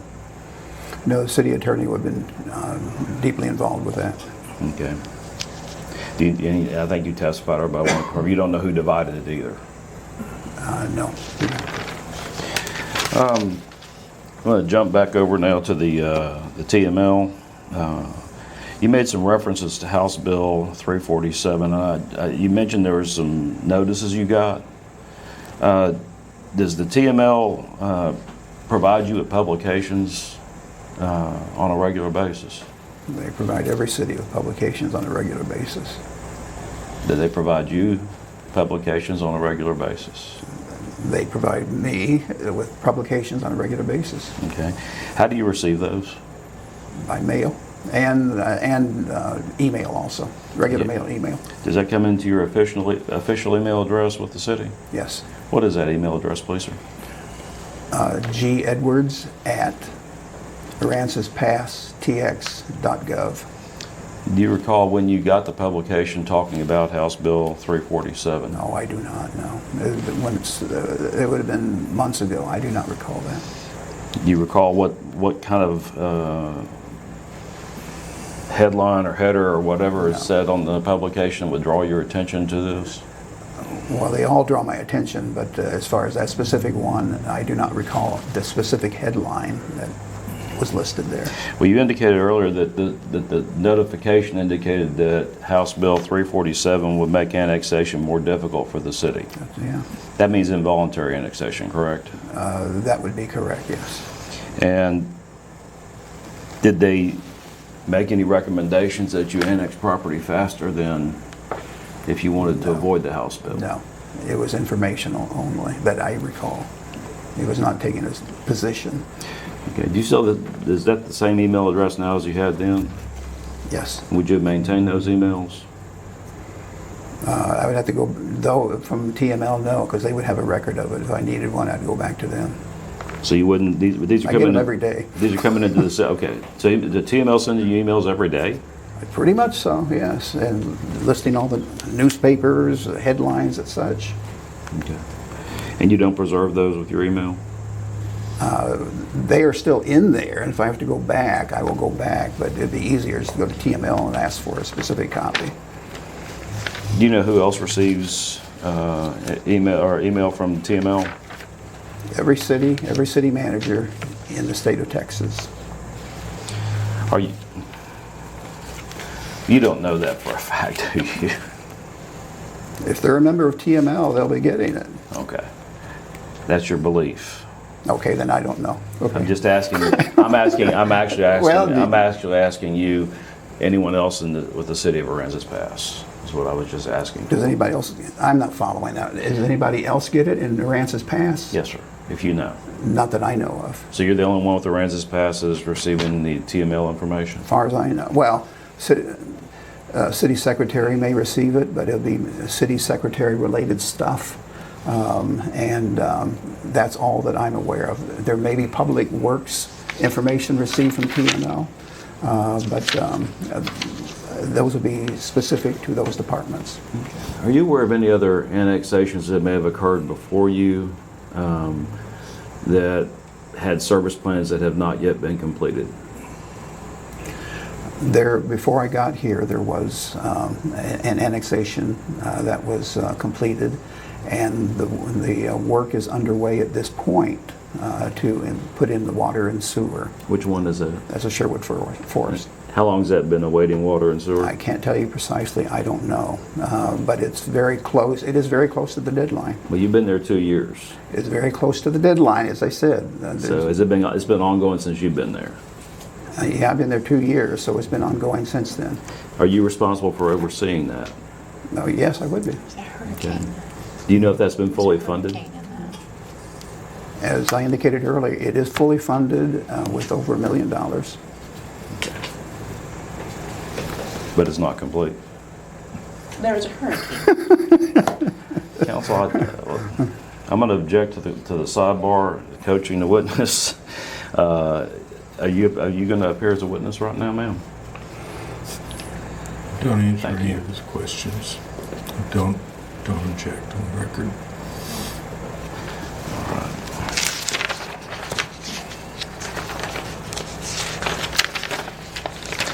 Well, subject to my reservations earlier, I'm going to reserve the right to ask other questions until after discovery is completed. I believe that's all I have, and I thank you for your time, sir. Thank you. Reserve.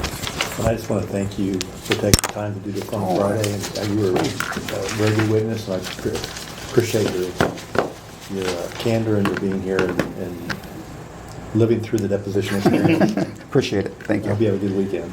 Thank All right, you. it's 11:54. We're off the record.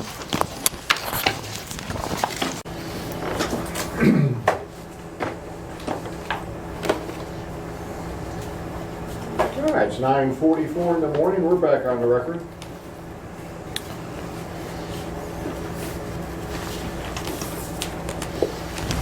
Are you good to go? Okay, so we're back on the record. Can you read back the last question, please?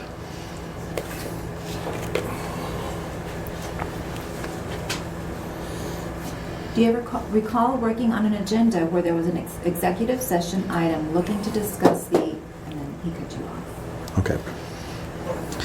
Did you ever work on an executive session item, or I'm sorry, did you ever work on an agenda on which there was an executive session item to discuss the offer made by the county negotiators?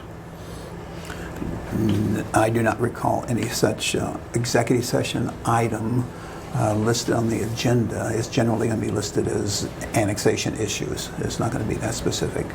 Okay.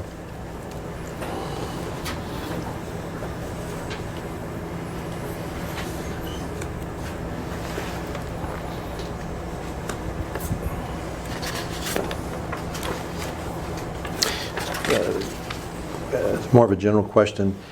As city manager, do you have a contract with the city that you work under? Yes. And does that contract list out your specific duties and responsibilities? Two sources. Contract to a certain extent, more specifically the charter. Okay. So the contract lists out some responsibilities? Yes. But you also operate under what the charter requires of you? That is correct. And as city manager, do you ever arrange to have training for the city staff or city council regarding issues like open meetings compliance, open records compliance, and that type of thing? Yes, we do. I got to turn this off. I forgot Sure. to turn this off. I In apologize. fact, I have to do the same thing. I'm glad you reminded me. Otherwise, I'll get Siri again. I'm sorry. Could you re-ask the question? The question- Training, yes. So you do arrange for training for open meetings, open records, and that type of thing for the staff and council? Not nearly enough, but yes. When was the last time you provided or did the city undergo training for open meetings compliance? It's happening next week. Okay. Objection, non-responsive. He asked when the last time was. that they- Yeah. So prior to, I mean, other than the one you're having next week, when was the most recent one? There has been, I cannot recall when, since in the 2 years I've been here, but there has been some training, and it may have been the council, but I can't say, or some council members or staff members, but there has been. Sorry, I can't be more specific on that. With regard to the annexation proceedings generally that have taken place since March, let's say, through today at the city, are you aware of any open meetings violations that the city has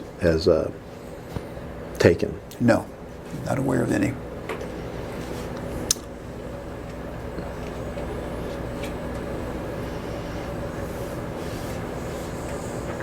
With regard to annexing this area, Phase 1 and Phase 2 and Phase 3,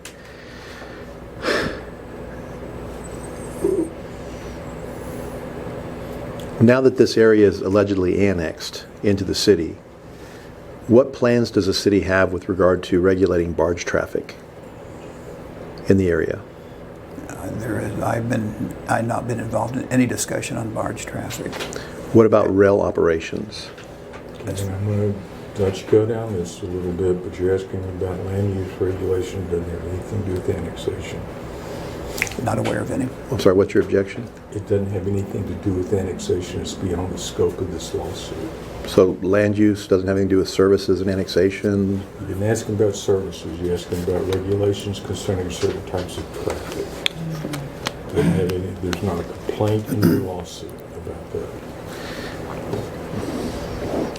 So with regard to services such as zoning in this annexation, have you had discussions with regard to what the city would like to do pertaining to rail traffic? In the case of rail, no, not rail traffic, no. Has there been any discussions among the city staff with regard to the use of rail in the areas that were annexed? I'm trying to recall, and I can't recall that specific discussion occurring related to rail traffic. I do not recall any. Are you aware of any concerns that the city has generally with rail traffic in the city of Aransas Pass? Every city is going to be concerned about rail traffic within its city limits. So is there a concern there as far as what is going to happen? Yeah, that's our responsibility. Do you believe the annexation is a way that the city can regulate that concern? Not that I'm aware of, no. Have you ever seen any plans with regard to annexation by the city of Corpus Christi that included any areas involved in the phase 1, 2, or 3 annexation? Within our areas of 1, 2, or 3? Yes. Within those areas, I'm not aware of Corpus Christi's plan within those 3 specific areas. Near, yes, not in. And what's the one that you were aware of that was near those areas? Going around the top and coming around the west side and looking, basically heading downward is a plan I'm familiar with in Corpus. And as city manager, what were your concerns about that plan by Corpus Christi? Any city is going to be concerned when another city is wrapping themselves around and coming very close to another city limits.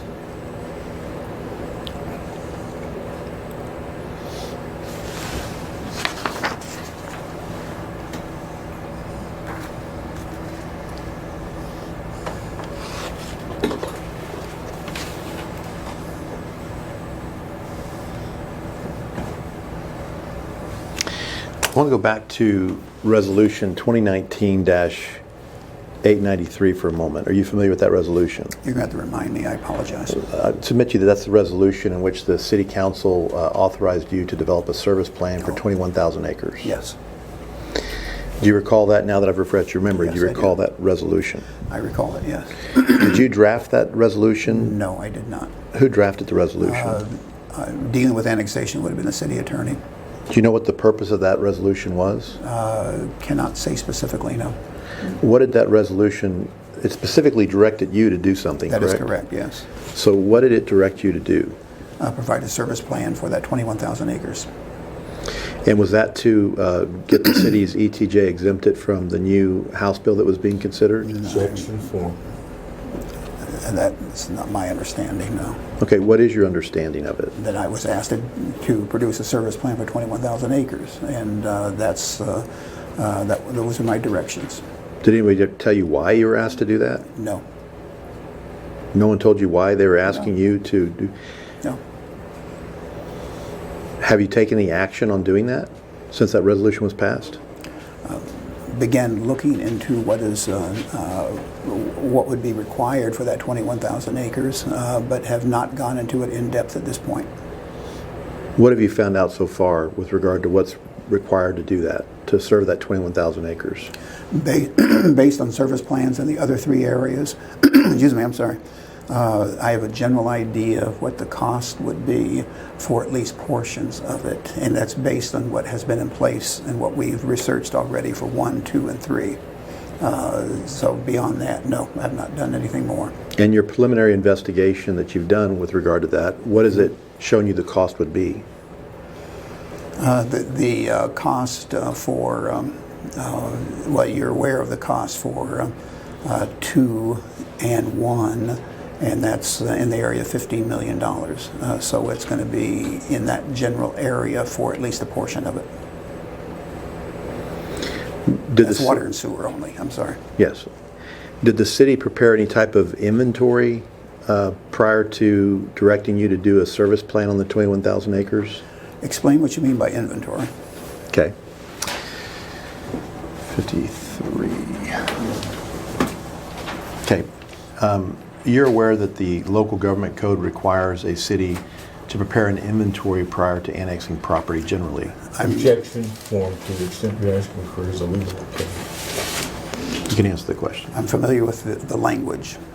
And what's your understanding of that language? It's a more in-depth service plan, basically, and goes into more detail.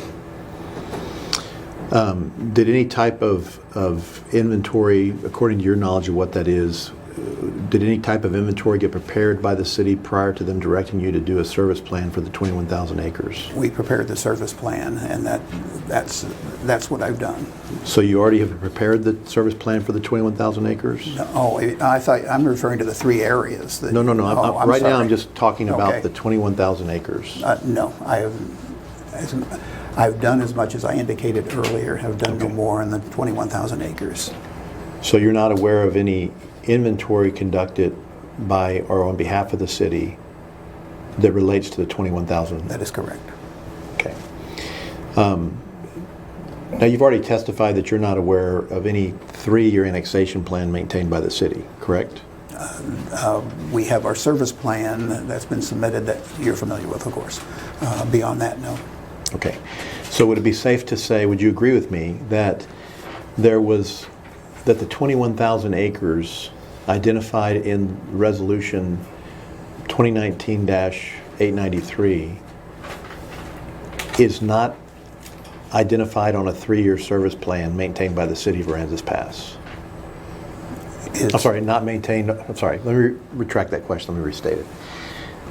Isn't it true that the 21,000 acres referred to in Resolution 2019-893 is not identified, that acreage is not identified on a 3-year annexation plan maintained by the city? I've not been given a time limit on the 21,000 acres. I've not started detailed work on that. I've done preliminary work, as I just referred to, but I have no time limit on that, so I have not started anything of substance in the 21,000 acres. Isn't it true that a city is required to have a 3-year annexation plan before they can create a service plan? Objection form. I don't know that to be the case. Okay. What was the purpose of the city directing you to develop a service plan on 21,000 acres? Objection form, ask and answer. You can go ahead and answer the question. The council directed me to, and I follow the direction of the council. Who came up with the scheme of doing a resolution on 21,000 acres? I cannot answer that. I don't know.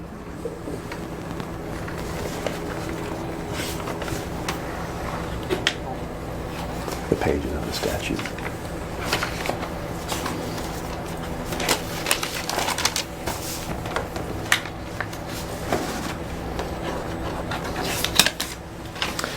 Are you familiar with or have you heard of House Bill number 347? Oh, yes. Tell me what you know about that bill. It's a legislative movement by the legislature concentrating on annexation. And the effort, as I understand it, is to make it more difficult to annex and following certain procedures so that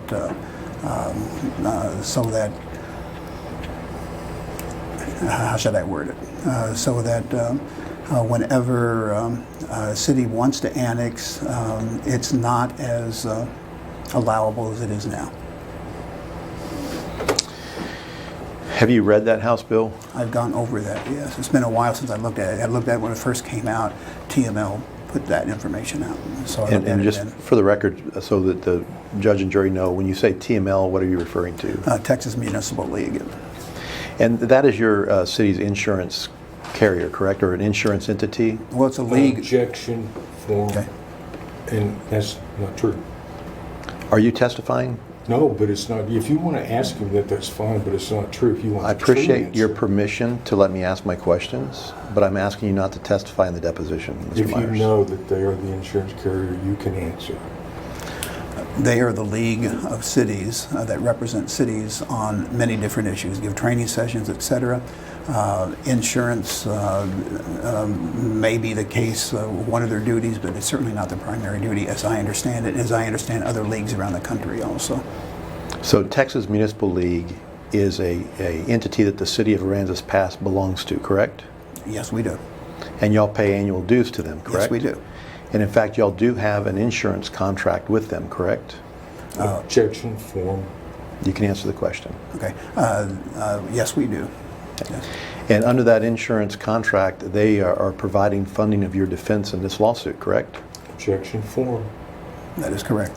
Actually, Mr. Earl, the insurance is provided by Texas Municipal League Intergovernmental Risk Pool, which is a separate legal entity. If you care. I thank you again for your testimony, and I'd like to notice your deposition if you'd like to continue to testify. If you want you said this was to get information. I just gave you correct legal information. Mr. Myers, you're not my lawyer. I don't need you to give me legal advice. I appreciate what you're trying to do, but I'm reminding you you're disrupting the deposition. All right. We'll go right next door if you want to. For what I'm ready to purpose? go. I'd be happy to go too, but what purpose? If you want this witness, if you want the correct information, I have to ask Texas you? Municipal League does not provide insurance. I have a theory, and I have a method of asking my questions. It's called discovery, and I need called- you to let me called participate in trickery. I'm sorry? It's called trickery. Are you alleging that I'm being engaged in Yes. trickery? Yes. So you're telling me that as a lawyer, one lawyer or another, you're telling me I'm engaging in trickery by the questions I'm asking this witness? Yes. Mr. Myers, you're out of order. Thank you. And when you take the oath and when you become a judge, you can make that ruling. In the meantime, I'm here representing the city in a deposition. I'll say whatever I want to on this record. I will respect you as a member of the bar, and I'd ask you to do the same for me. But I'm advising you. That's not going to be possible. Why is that, sir? I've observed your performance. I've observed how you perform, and I have no respect for it. Well, I'm going to try not to take offense to that. Well, I don't care whether you're offended or not. You asked the question. Why is that, sir? I answered you. Are you trying to disrupt this deposition, Mr. No, Myers? I answered your question. Is there any kind of medical condition that you have I need to be aware of? Mr. Earl, do you want to go next door? I will be happy to go. I'm just asking you because I've never been in a deposition where an attorney representing the opposing side is engaged in this kind of behavior. Sorry. You're preventing me from having meaningful discovery in this deposition with this witness. If you want meaningful discovery, then you'll know. Texas Municipal League does not provide insurance to municipalities. There is a separate legal entity that does that is called Texas Municipal League Intergovernmental Risk Pool. They provide insurance to municipalities. And, you know, I appreciate what you're saying. I'm really going to try to remain calm because there's no use in getting upset with you. I don't think it's going to matter. I don't care whether you get upset or not, Yeah. Mr. Earl. But I am going to tell you that I really believe that you've disrupted this deposition to a point and expressed your position of me as an opposing counsel, member of the bar, in front of this witness at a point where you have discredited me in front of this witness. I answered your question. You asked why I have no respect for you as a lawyer, and I told you because I've observed your performance. I've compared it to the disciplinary rules of professional conduct, and I find it lacking. Okay, and so do you think that's an appropriate topic to discuss in this deposition? You asked me. I answered your At this point, I'm question. raising an objection to this. You can't do that. He asked me the question. He asked why I have no respect for him as a lawyer, and I told him. If he doesn't want to know the answer, don't ask the question. Let him finish his questions. I did. He didn't ask you, sir. He looked He didn't right ask at you me. about what the insurance entity was. That's fine. If you're here to discover things, that's fine. If you're here to trick the witness, that's not wasn't fine. I'm any trying to trick. help you. I'm going to raise objection to this entire diatribe by opposing counsel. That's fine. I'm going to relodge the question to you. Does the city of Aransas Pass rely on TML or any of its subsidiaries or related entities to provide insurance coverage in this case? We have insurance coverage in this case. And who provides that?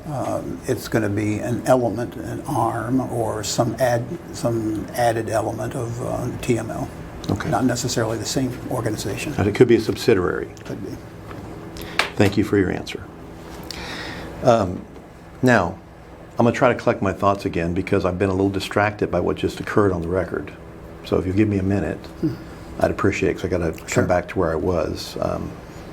I'm not going to refer to that as trickery, but it is effective in disrupting the questioning. Objection to the colloquy.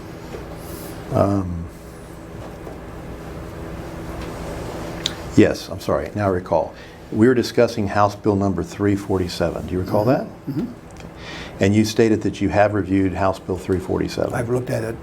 It's been some time when it first came out, yes. Okay. I'm going to give you what's been marked as exhibit, I think we're on 6. Yep, 6.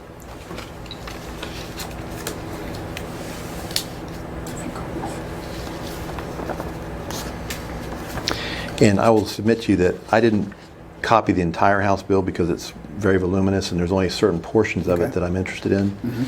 So I only have 2 pages. The first page, which is front and back. So the first 2, it's page number 1 of the House bill, and then we go to page 15, 16, and 17, okay? Okay. And I'm going to submit to you that the reason I did that is because the only portions that I'm concerned about are on those pages. Okay. I won't ask you any questions about the remaining portion of the House bill.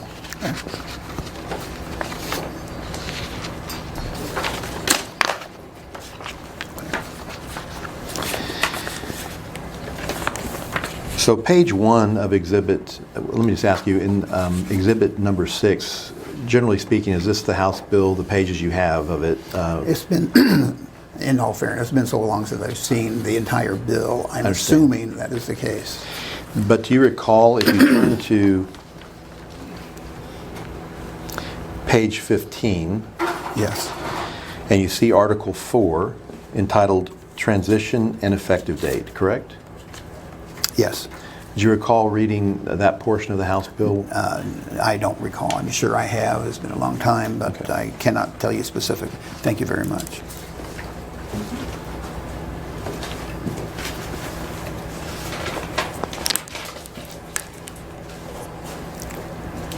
I want to draw your attention to section 4.01. Okay. Do you see that? Yes. Subsection B, Okay. where it says, "The changes in law made by this act do not apply to the annexation of an area for which the governing body of a municipality has adopted a resolution to direct the municipality's city manager to prepare a service plan for the area on or before the effective date of this act." Do you see that? I'm sorry, is that an A or is it? It starts off in, I'm sorry, you're right, it's B. Okay. So I'm sorry, B. "The changes in this law made by this act do not apply to the annexation of an area for which the governing body of a municipality has adopted a resolution to direct the municipality city manager to prepare a service plan for the area on or before the effective day of this act." Yes. Okay. And then it goes on to say, "An annexation of an area for which the governing body adopted a resolution to direct this municipality's city manager to prepare a service plan for the area before the effective day of this act is governed by Chapter 43 Local Government Code as it existed on January 1st, 2019. Okay. Now, do you recall that particular exception being discussed at the city? I do not recall that being discussed at the city, by the city. And do you see where it says, "The changes in law made by this act do not apply to the annexation of an area" in B? Yes, I see what you're referring. So now that we've looked at this a little bit and refreshed your memory on some of it, Sure. was the resolution 2019-893 adopted by the City Council directing you to prepare a service plan, did that have anything to do with annexation? Objection asked and answered. Did it have anything to do with annexation? Correct. I would say it did have something to do with annexation, possibly. But as far as the future goes, yeah, that's possible. Isn't it true that at the city council meeting on which that resolution was adopted, you were very adamant that it had nothing to do with annexation? Oh, I do not recall that. That I was adamant? Yes. No. That you may have even re-said that more than one time to make sure? That is inaccurate. That is inaccurate? Yeah, I do not recall that. Okay. I want to show you a, you ready to go on it? Yeah.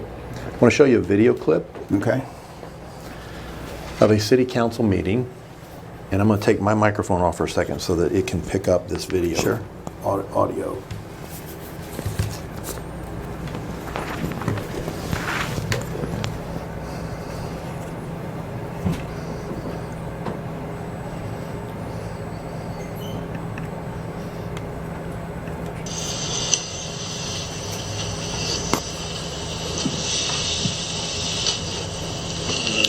Okay, now.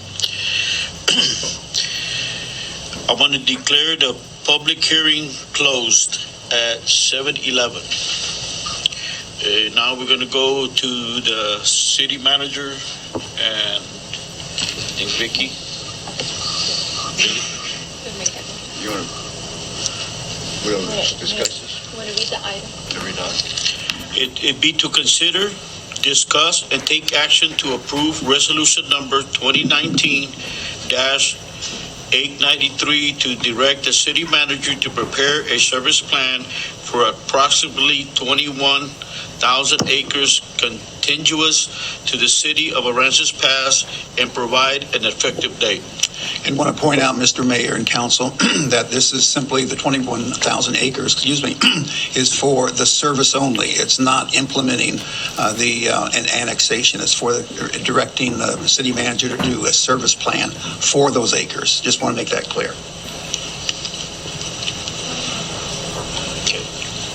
So, I agree with that. okay, so what I'm trying to point out is that this service plan was not for a pending or desired annexation, correct? That would be correct, I would think. But that was presented, and what I indicated there, I don't have a problem with. I think that's accurate. So the purpose of the service plan was not in furtherance of an annexation, it was just to do a service plan? That is correct, yes. Okay. So it had nothing to do with a annexation that was being planned or No. proposed? Not that I recall, no. Okay.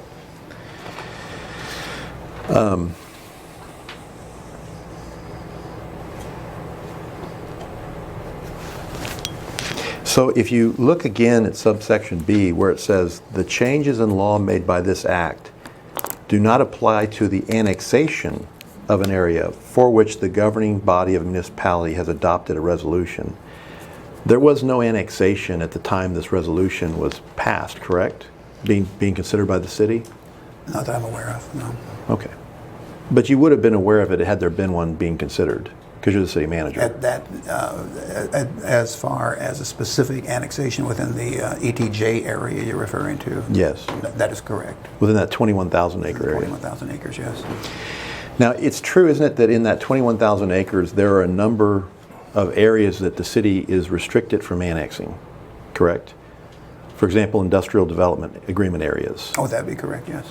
Yeah. How many industrial development agreement areas does the city currently have in place?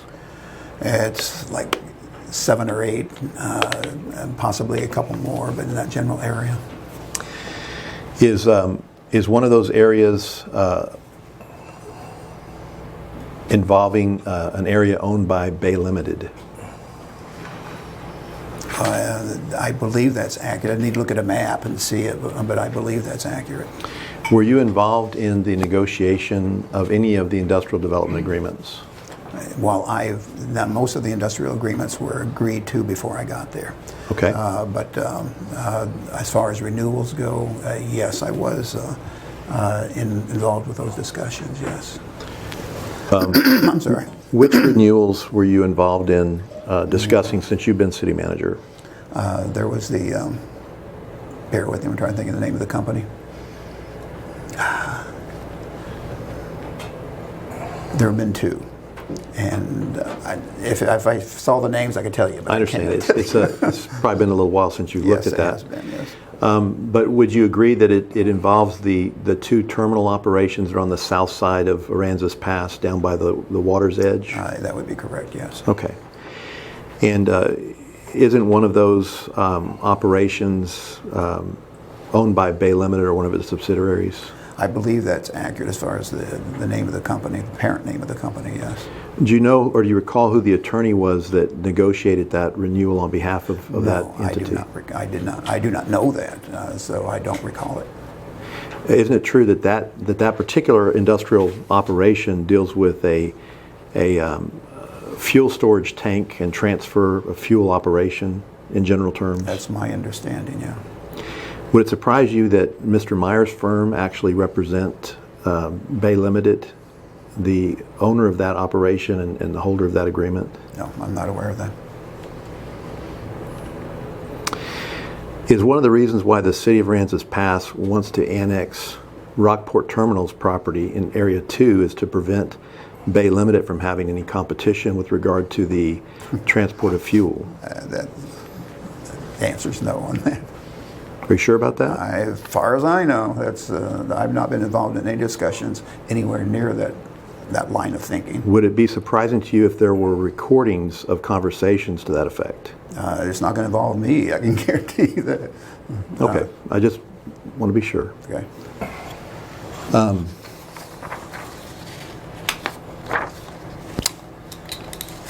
So going back to the House Bill 347,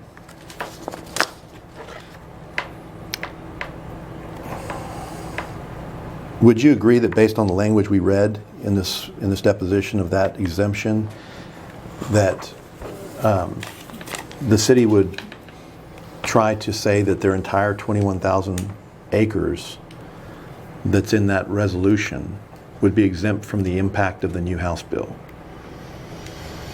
Objection. I can't. Let me rephrase I the can't. question. Okay. Is it your position as city manager that the resolution 2019-893 exempts the city from the provisions of House Bill 347? Objection form.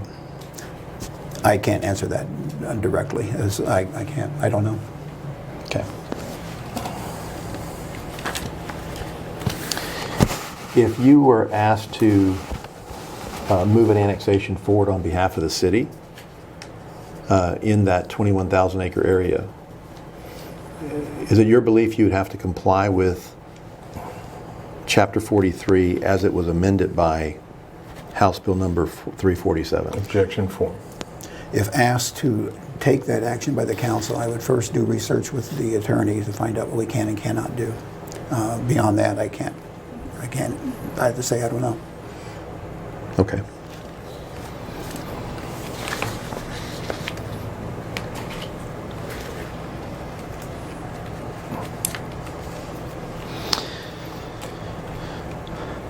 Now, you said that you're familiar with the city charter, correct?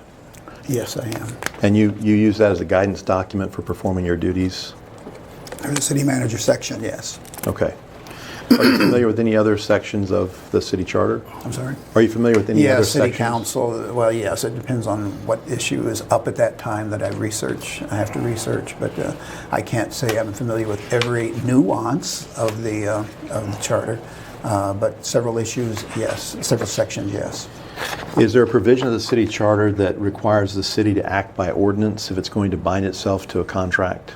It doesn't take a charter to do that, but yes, that's correct. Okay. Or it's going to, say, engage an engineer to do a study of an area. It would have to do that through an ordinance to engage that engineer, correct? That would be correct, after an RFQ process, yes. Correct. You'd have to do an RFQ, and then once you select the candidate that is most favorable, the city would have to do an ordinance entering into a contract with that engineer. That is correct.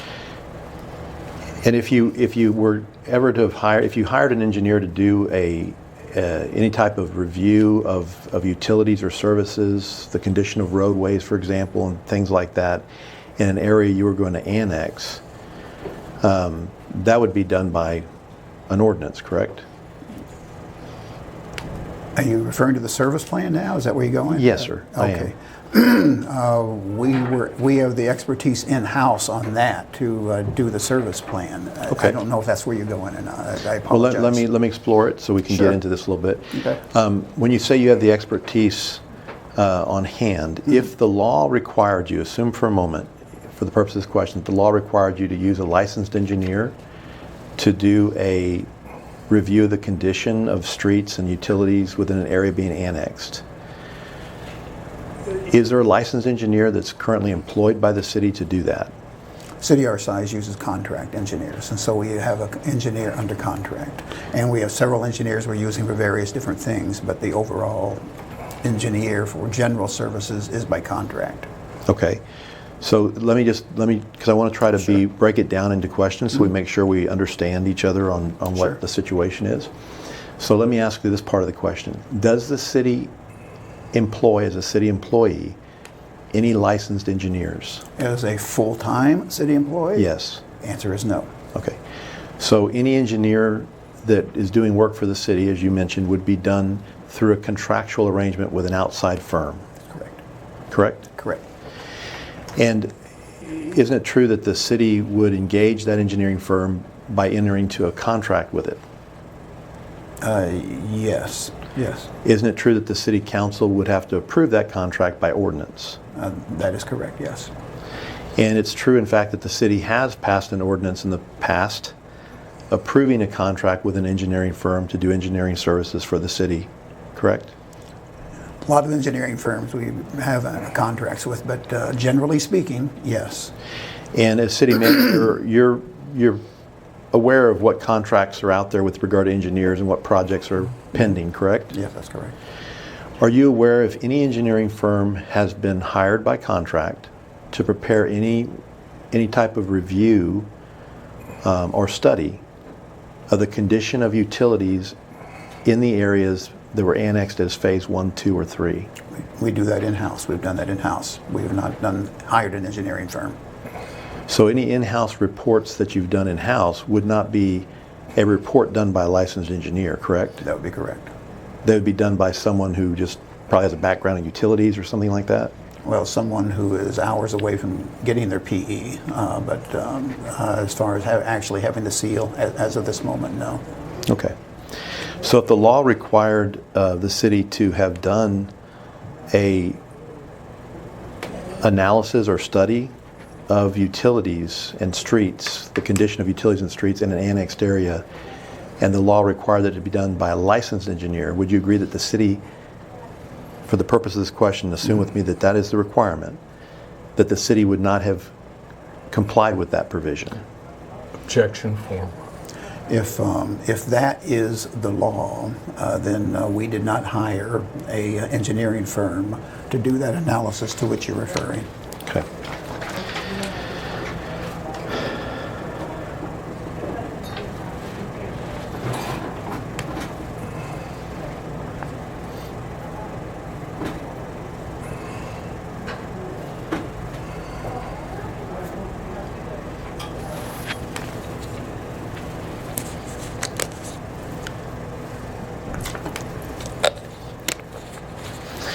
Okay, I'm going to hand you what's going to be marked as Exhibit 7.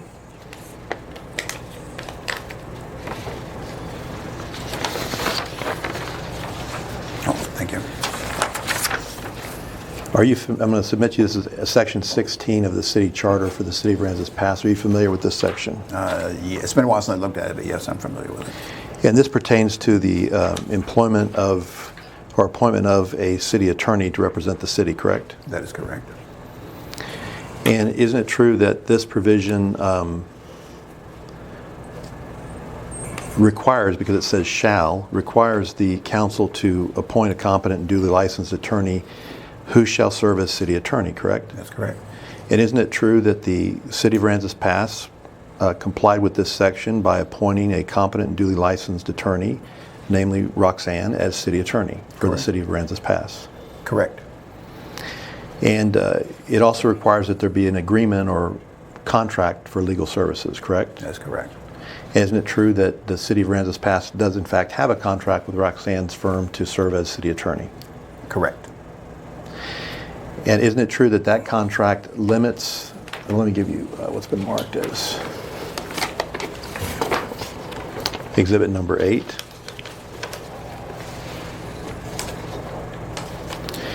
Are you familiar with this document, exhibit number 8? Is that the contract under which, I don't mean to be informal, but Roxanne's firm represents the city as city attorney? I'm assuming it's not signed by us here, but I'm assuming that is the contract, unless one of these others is Actually, there's signed. 2 copies, I'm sorry. Okay.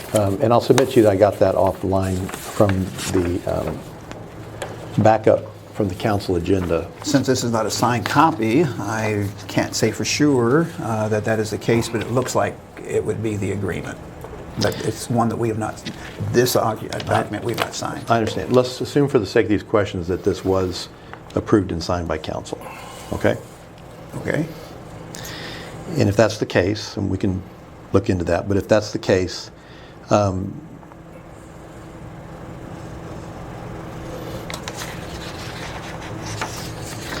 on the second page, isn't it true that where it talks about additional legal consultants, it states that that the city attorney shall not obligate the city or any expense in excess of $500 without prior approval.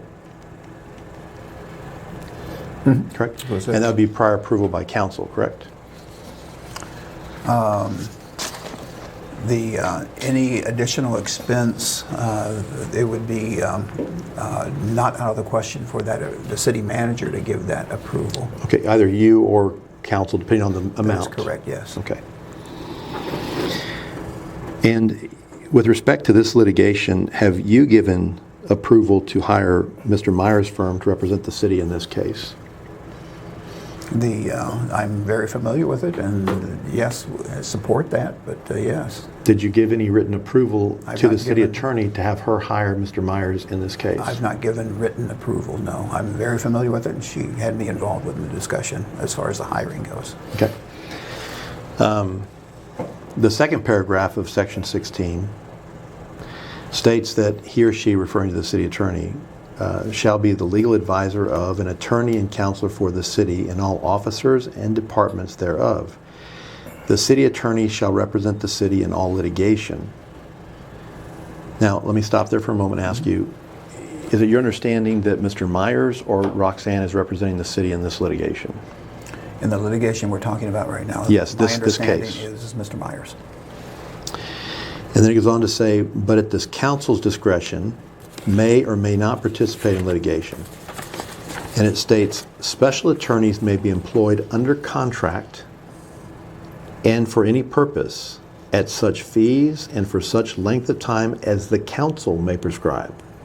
Correct? Mm-hmm. Are you aware of any ordinance passed by the City Council of Aransas Pass that authorized the hiring of Mr. Myers' firm to represent the city in this case? I would need to research it, but I do not recall offhand as far as an actual document. Okay. Off the record, take a break. Okay. Don't go there. There's a city interlocal agreement between T&L IRP and the city that allows T&L to pick the lawyer when they're picking up the defense. I will go there, sir. I did read that contract, and it doesn't say that. It says that they'll fund the defense.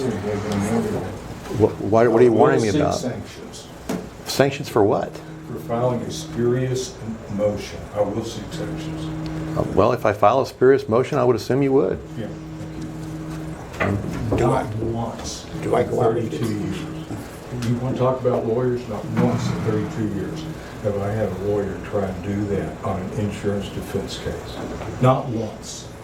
I'm not here to be in conflict with you, Mr. Myers. I'm sorry if you feel like, I am, but I'm not. I really respect you, and I'm not trying to be rude to you or offensive to you. Respect me or not, I'm warning you, if you try and file a Rule 12 motion, I will seek sanctions because it will be groundless. Okay. This is back on the record.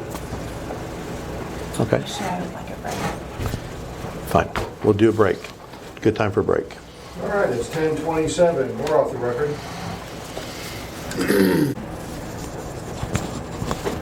All right, it's 10:41 in the morning. We're back on the record. Okay, just got off of break, and we were just talking about the legal representation for the city and TML and things of that nature.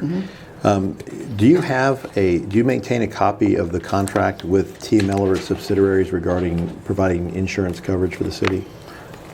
I know we have a contract with TML, and then its subsidiary with insurance, we will have a contract with them also. I frankly have not seen that, but I know it's there, and I know the file is there, but I've not read that, at least not in any time recently. So what I'm trying to ask really is, if I was going to ask someone at the city for a copy of that contract, who would be the right person to ask? City Secretary for any contracts. Okay, thank you. Have you seen a copy of any contract or engagement letter between the city and Mr. Meyer's firm? Okay. I'm going to shut you down. You're not going to answer any more of those questions. It's beyond the scope of this litigation. Are you going to not answer the question based on advice of counsel? That is correct, yes. Okay, thank you.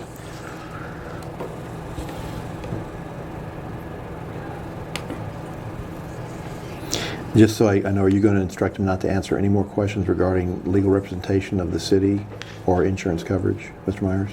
No, he can answer about insurance coverage. Okay. Are you aware of how much the city has spent to date or incurred as an obligation to date as a result of this entire annexation proceeding, not just the litigation, but the entire annexation proceeding? That one I am going to shut him down on. That's just being asked for harassment. There's no relevance to the lawsuit. But we can go ask Judge Flanagan. He's on the bench. So you're instructing the witness not to Yes, answer the I'm question? instructing the witness not to answer any questions concerning that.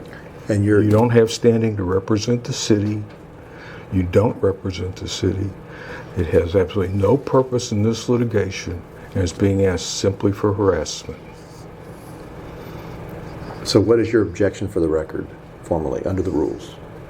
I just told you it's being asked for harassment. For purposes of harassment, I'm instructing the witness not to answer. Okay, thank you. Do you keep track at the city of the budget? Yes. Isn't it true that the city has to be able to provide services to areas it annexes? That is correct. And isn't it true that that has a certain financial requirement to it? That is correct. And did the city have a budget with regard to how much it would spend with regard to this annexation of Phase 1, Phase 2, and Phase 3? We know how much it will cost, at least generally speaking. So as far as that being the budget and knowing what those costs are, yes. And how much has been spent to date by the city on the annexation process for Phases 1, Phase 2, and Phase 3? It would simply be legal fees at this point, and that would be it at this point. Would you also incur costs for, so you've not incurred any costs for publications and newspapers and things of that nature? I would consider that part of the legal, but yes, there would be those expenses also. Is that something that the city pays through its legal fees, or does it incur those costs directly with the We have publisher? publication line items. Okay. So those publication costs, if they're paid by the city, would be paid out of those line items? That would be correct. And I'm talking about publications of like public notices for That's what I'm hearings? talking about. Okay.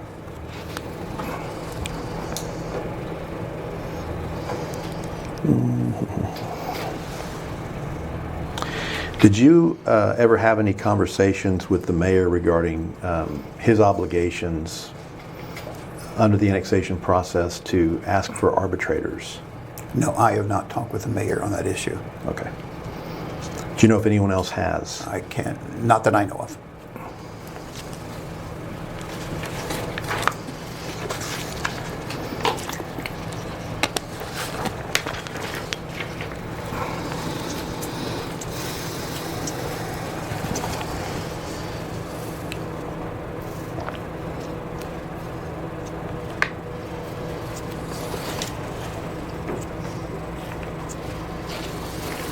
Do you recall an executive session held with the city council in which I made a presentation to the city council members in executive session? Yes. Yes, I do recall that. And you recall, although we had some technical difficulties, I provided a PowerPoint presentation? in that executive session? Correct. Was there a recording kept of that meeting, of that executive session? Executive session, no, there would not have been. If there was, maybe you kept it, but I'm not familiar with the one that we kept. So to your knowledge, the city didn't keep one? To my knowledge, they did not. Okay. Executive session.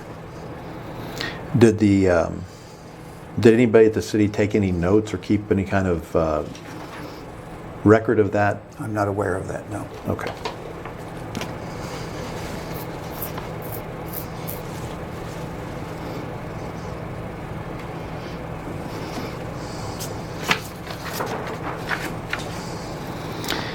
Getting back to this counteroffer that the city approved to be shared with the negotiators about the service plan, do you recall that line of questioning? During what time? I'm sorry. So earlier in the deposition, I asked you questions about the 5 appointed negotiators Yes. by the county giving a proposal to the city regarding modifying the service plan for Area 2. Yes. And I just don't remember if you answered this question, so I'm going to ask it to you. Did you ever see the actual counter proposal that the city authorized to be given to the 5 negotiators for the county? No, I've not seen any such counter proposal. Were you present during the time at any time in which those counter proposal points were discussed? In a public meeting or? Public or executive session? No, not an executive session, not a public meeting. No, I'm not aware of it. I can't recall that anyway. Okay.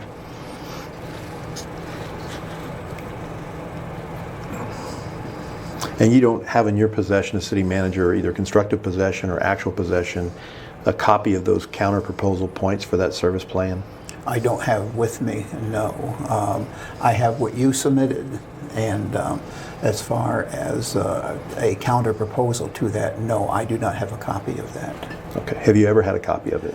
Trying to recall, and I cannot recall having a copy of it for myself. Who at the city would have a copy of that? Again, that would be a legal issue that would have been involved with city attorney. City attorney, okay. Yes. Can you tell me why the 5 city negotiators stopped negotiating with the county negotiators? Objection asked and answered. You can answer the I question. don't recall. Okay.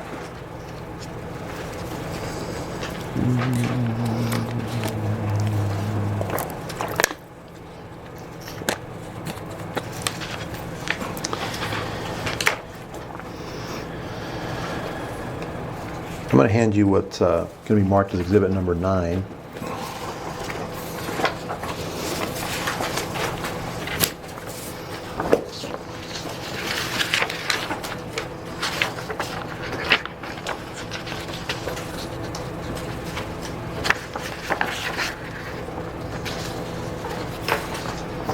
Staple that, put the stays together.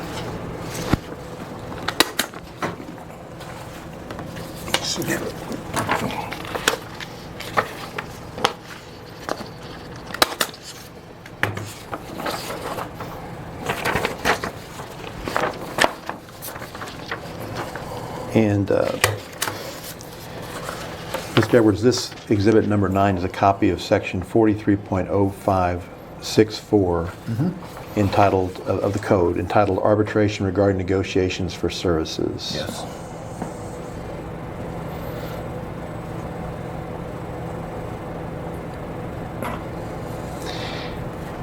Now, as you said earlier,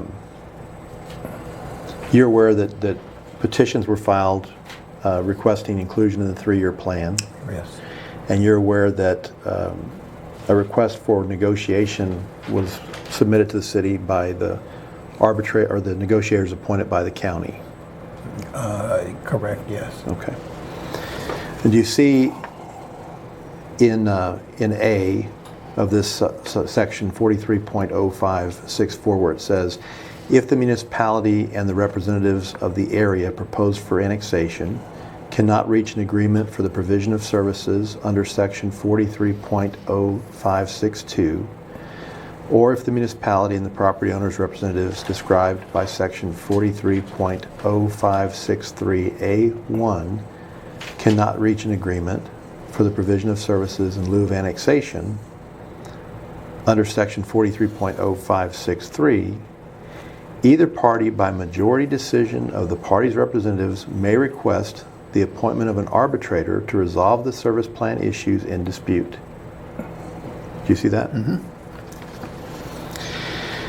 Now, do you recall, as one of the appointed negotiators by the city, to represent the city, that the 5 negotiators appointed by the county also gave the city in those negotiation sessions an agreement in lieu of annexation that they were proposing? Do you recall that? I think so, yes. I think I recall that. What was done by the city to consider the merits of that agreement in lieu of annexation? You can answer if it doesn't invade executive session or discussions with an attorney. Other than discussions with your attorney or something that was discussed in executive session, what did the city do? As I was beginning to say, it would have involved our attorney, so I don't know if I'm allowed to answer that or not. Do not answer.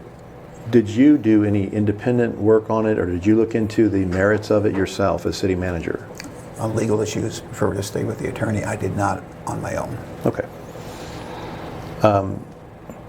Isn't it true that the negotiators appointed by the county requested, or basically notified the city that they felt an impasse had been reached on the negotiations? Ask me again. I apologize. Isn't it true that the 5 negotiators appointed by the county under the section notified the city that they felt that there was an impasse reached in the negotiations? As far as any communication going to me on that, I'm not aware of it. That would have gone to the city attorney. So I'm not aware of that. So that if there was a letter sent or an email sent by the 5 appointed negotiators by the county declaring an impasse, it was not shared with you? I did not. I do not recall seeing that. Okay.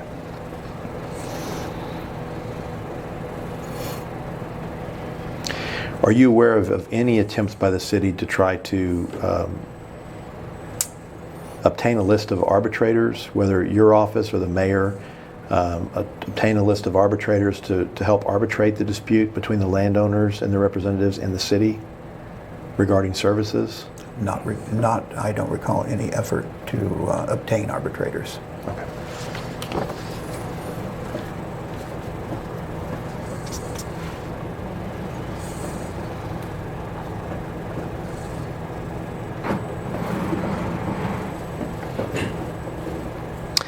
As city manager, do you feel like the city, in your opinion, should have continued to negotiate with the landowners regarding their concerns as it related to city services in the proposed areas to be annexed? Objection to the extent you're asking for a legal conclusion. If you're just asking for his moral or ethical opinion, he can give you that.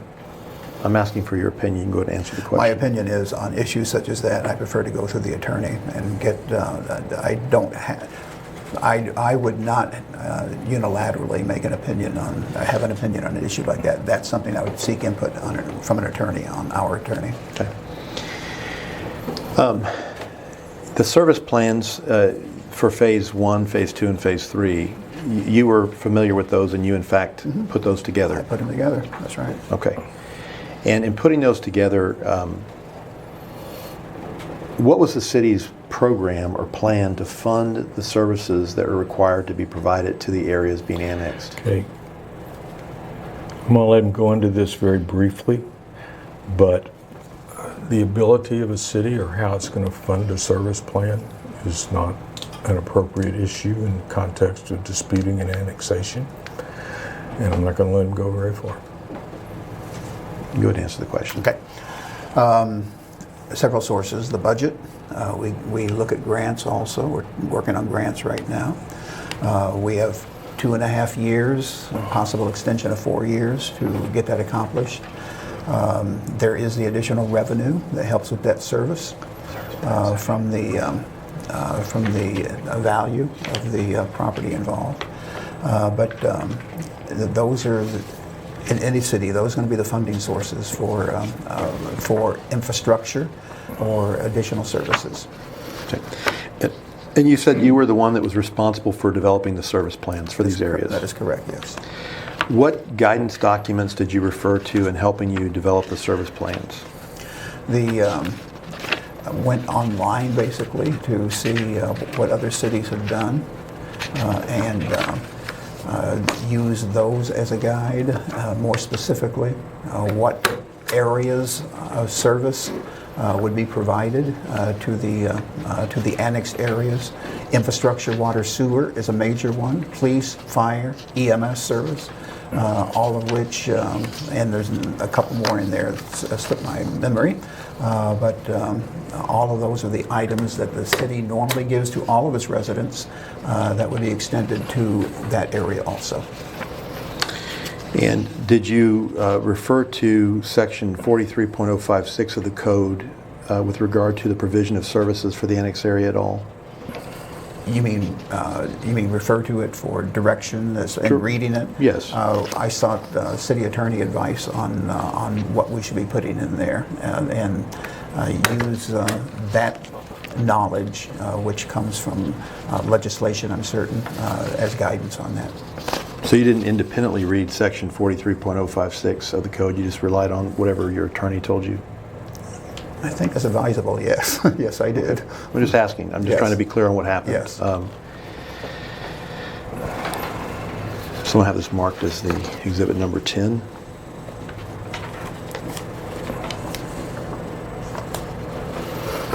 It's a copy of section 43.056. Do you want to see it?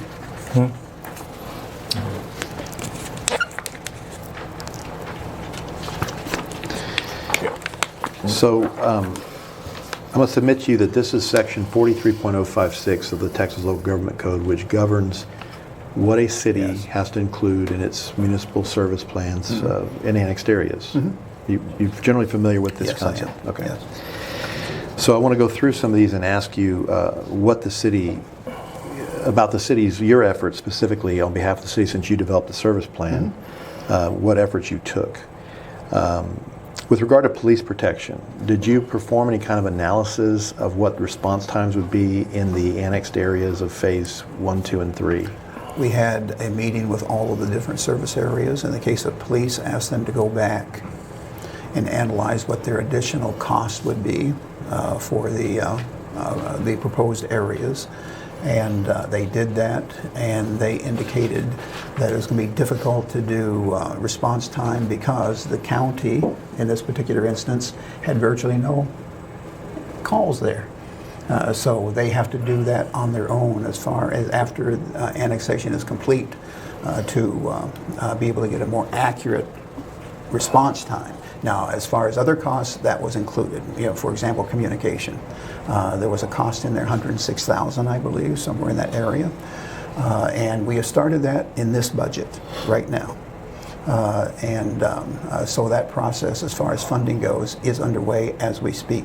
But response time, they could not do it. As far as using the county as a gauge, because the county doesn't go there. There's no record. I think there's one record of them going to that area. So they have to do it on their own after it starts. So like a post-annexation analysis?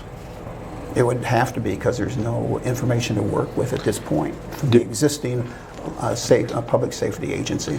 Did you check with the county, the sheriff's department? Yes, they did, yes. And so you're saying that they being whom?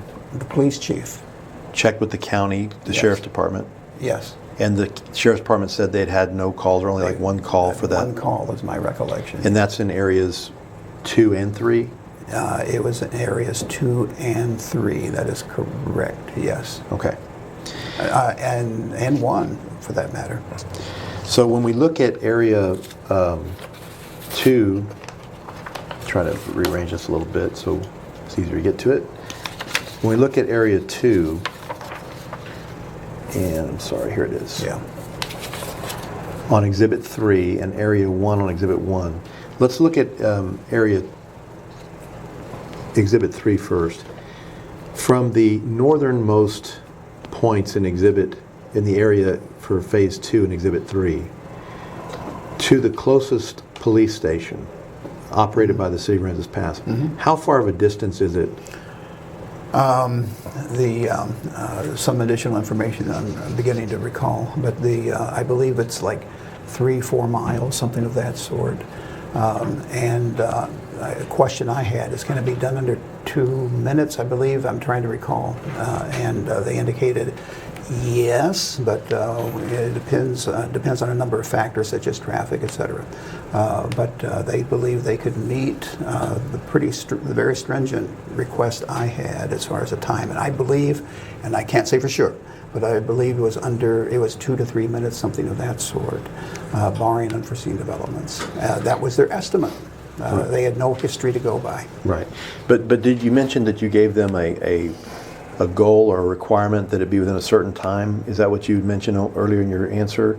That you had set a bar, so to speak? That's correct, yes. What was the bar as city manager that you set for response again, time? as I said just a minute ago, I can't recall, as 2 to 3 minutes, somewhere in there. I think it's based on what you requested. Okay. Me being me, acting as a negotiator. That is correct. Appointed by the county. So 3 minutes is what you recall being the top end of the... It's somewhere right in there, and they believe they could meet it barring unforeseen developments. But I didn't want to put that in there until we had more firm information and more history. Was that 3-minute response time ever included in the actual service plan that was finalized and attached to the ordinance? Again, I did not have that confirmed, Okay. so I did not want to put it in there. All right, let's move on to fire protection. What's the nearest fire station to the furthest areas out in phase 2? Oh, I didn't. Okay, so if you're finished or not. Yeah, my question is, with regard to phase 2, Yeah, mm-hmm. the northernmost areas annexed in phase 2, how far is it from those areas to the closest fire station operated by the city of Aransas? It's going to be a similar distance. Add another mile or approximately 2 miles approximately. But where the location is, and I thought that was the first part of your question, it's at City Hall. That's where the fire station is. That's the centrally located one. That's the only fire station we have. But I do not have a estimated time for them on arrival at this, on response time at this point. Okay. So because it's 2 to 3 miles, though, as city manager, did you feel comfortable recommending that the city fire department could cover the areas in phase 2? And it comes down to that point right there, and they felt comfortable they could, yes. If it was a distance of, say, 10 miles, you probably wouldn't have felt comfortable. I can't answer that. I did not ask that specific question. I asked for and they had maps of the annexed area. They knew the annexed area. They knew the response area for which they would be responsible. And they said they could respond within an acceptable period of time. I'm talking about fire now. Yes, we're talking about fire, yes. Okay. So because it's 2 to 3 miles, they could respond within a reasonable time? I don't want to be, I'm guessing on the 2 to 3 miles. I don't recall what that is, but again, they had these maps and they said they could respond within an acceptable period of time. And that they, with regard to fire you're referring to, that is correct. Is whom? Who gave you that report that they could Would be respond? the fire chief. And what's his name? His name is Nathan Kelly. Okay. And it's the same. It's been the same fire chief all through the annexation process. There's not been a change? That's correct, yes. Okay. There's also a requirement for solid waste. The city operates its own garbage trucks? No. Or is it, but that's my Contract. question, the contract? Okay, so in the areas that were annexed, does the city intend to allow garbage collection to continue by whoever was collecting it out there at the time of the annexation, or will the people be required to switch over to the city's contract? No, it hasn't been decided for certain, but we anticipate, and the discussion has been held, on allowing current vendors to continue, and for what period of time, that has not been decided. Okay. The next one I'm going to refer to is operation and maintenance of water and wastewater. Mm-hmm. Okay. That's, as you mentioned earlier, one of the big cost items. That's correct. And I believe for the annexation of Area 2, that was about $14 million. No. For 1 and 2, it was approximately $15 million. $15 million as I said earlier. Approximately. But yeah, for both those areas, approximately $15. And more specifically, 1 about $6 million, and for 2, approximately $7 million. Little over in both cases. Okay. And the water that you intend to use to serve those areas of phase 1 and 2, is that water that relies on the storage tank that's still pending construction or reconstruction? You mean that's under construction right now? That's right. It would be helpful to have the tank. It is not mandatory. We could work with the ground tanks that we now have and the pumps and generators that accompany those ground tanks. But once we get the elevated tank completed, it's under construction right now. Then that's going to add additional potential pressure, although pressure in that area already is very strong. We measure that on a regular basis. How do you measure that on a regular basis? We have a gauge in the area of City by the Sea that measures, and it's very strong at this point. It's like 60 or whatever. I've forgotten what the amount is, but pounds per square inch. I'm sorry? Pounds per square inch. That would be correct.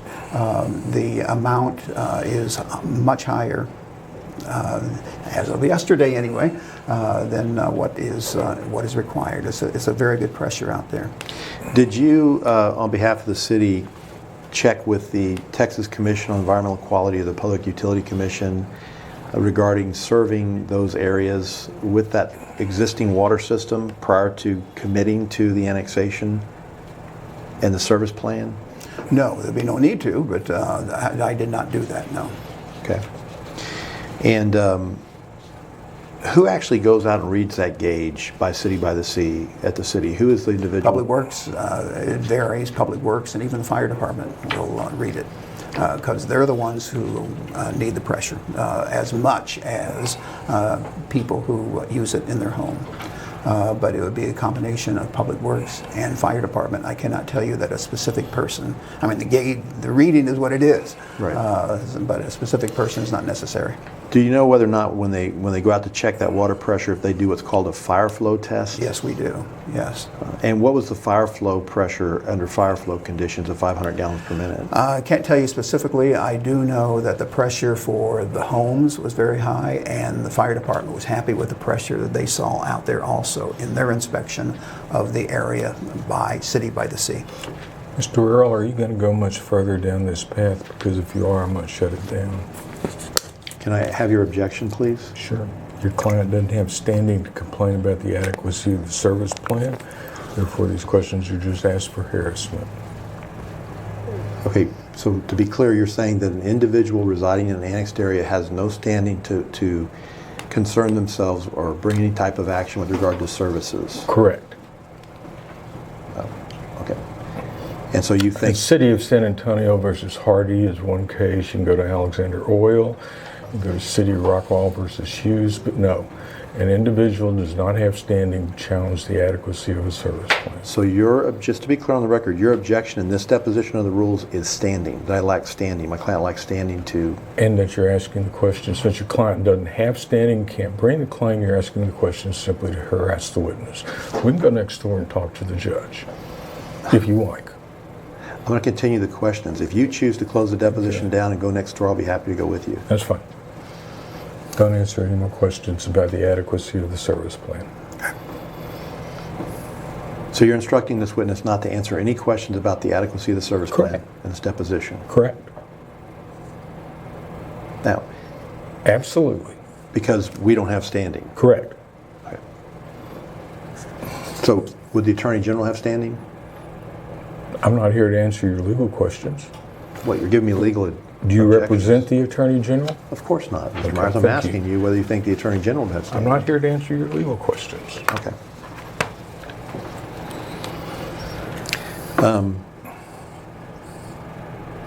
Getting back to budget issues. How does the city intend to, if it doesn't get the grants that you're anticipating or hoping for, how does the city intend to pay for these services? Don't answer that question. Are you going to refuse to answer based on your Based on counsel's attorney advice? advice, yes. Did you include any kind of a program under which the city will initiate, after the effective date of the annexation, the acquisition or construction of capital improvements necessary for providing services? You okay? I'll let you answer this one. Okay. It in fact is starting. Just did you participate is the question. Okay. Did I participate? Yes, I did participate, yes. Thank you. And what was the outcome of your participation? That one I won't let you answer. Don't answer it. Okay.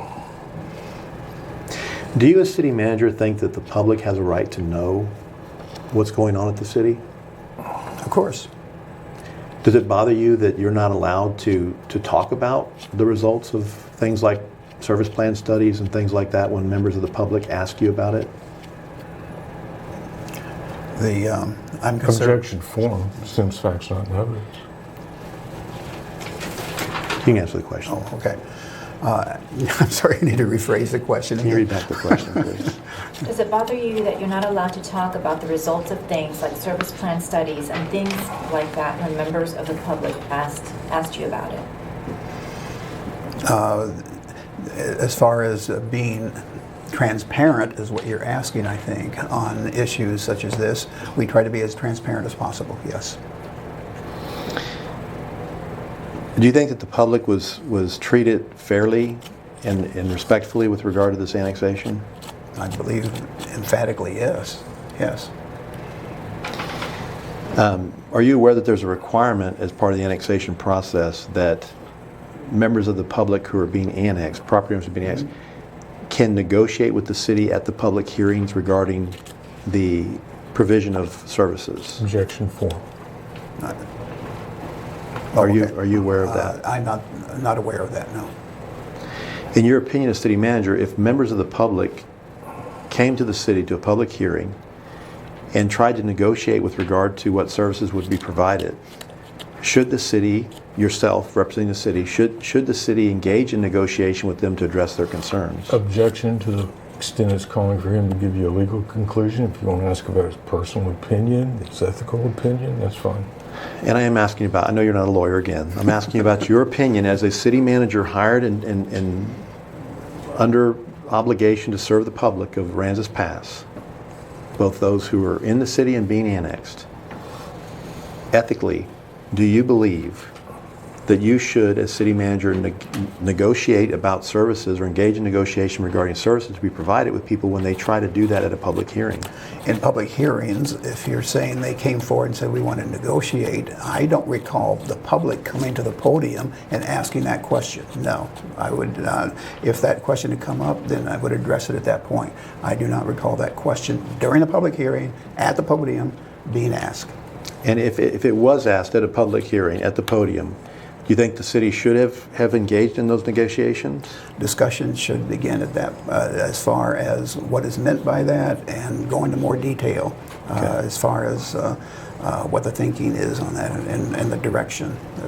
And in fact, if that did happen, if someone did come up and ask for that, would it be proper or appropriate for them just to be shut down and not listened to? Objection form. In your opinion? Are you asking him for a legal conclusion or just what does he think?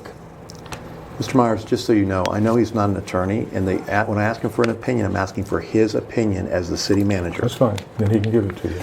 Yes, he can. And it depends on the person. If the person is coming up and they are being disrespectful, I'm not saying there's a case because I don't recall it happening. If they are being disrespectful toward the elected body and toward the people in the audience, I can see where they would be shut down in that particular case. Yes, sir. But if they were respectful and they just were making a request to negotiate about the services, do you think ethically, as a city manager, it would be appropriate to engage in those negotiations? You do not do it at the podium without an agenda item as such. It's something that that the council could instruct staff to take back. That's correct. If the law prescribed that the city may engage in negotiations at the public hearings, okay, if the law says that, do you think that the city ethically should have engaged in those negotiations and discussions at the public hearing if they were asked for, in a proper way? In my opinion, if the law says it has to be done, of course we would look at that and take the next step and see how that can be accomplished. I say that without knowing the details of what they're asking, or is that something that needs more research that can't be answered at that point? And that's generally the case. You can't answer something immediately. You have to do more research and get back. So that's the only way I know how to answer that. It should be looked at, yes. Okay. And I'll submit to you that those requests were made, at least a request was made to engage in negotiations at a public hearing, and I'll submit to you that the law does allow for it. Did you do anything to try to look into it, as you suggest you think would be proper? Objection form. Sends facts, not in evidence. Okay. As far as what I've told you that we've done already, that's as much as we have done as far as a service plan. Okay. So, other than the meetings you had with the individuals appointed by the county to negotiate or discuss service plan concerns, is it fair to say that you have not engaged in any other negotiations or discussions with members of the public regarding their concerns about services? Have I personally? Yes. Absolutely not. Not unilaterally making a decision to go out on my own and start negotiating. Well, who would negotiate with them? It would be, we'd first check with the city attorney and see what the correct procedure to follow. And I have not had the opportunity to do that. Okay. So that you've not done that? I've not done that. Even though the annexations are now complete, that was never done? I've answered it already. I've not done that. Okay.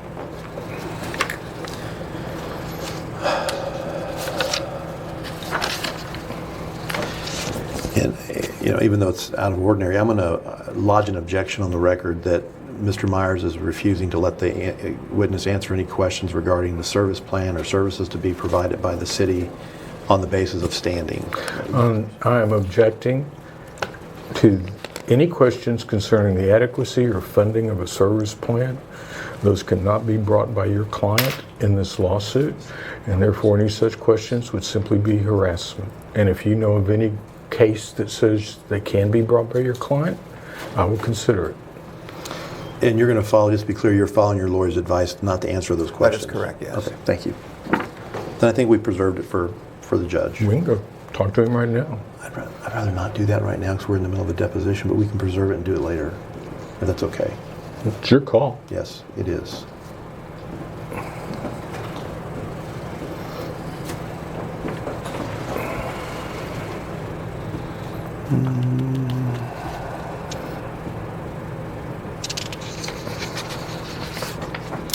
Did you do anything to request that the city council or the city attorney slow down the annexation to give people a chance to negotiate about services? No, I have not, no. Okay.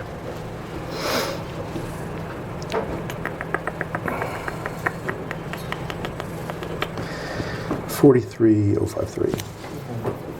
Okay, that's fine. Actually, it's not going to be relevant because he already said he didn't know.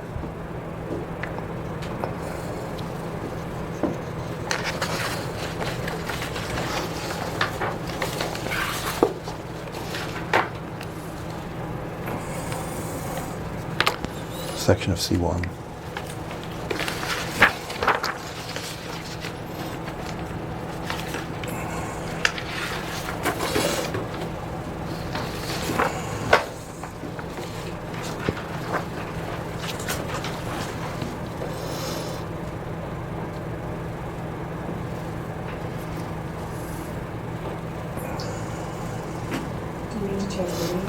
Yeah, let's go ahead and change the tape while we're waiting. That'll give me a good break. Thank you. It's 11:20. We're off. Yeah.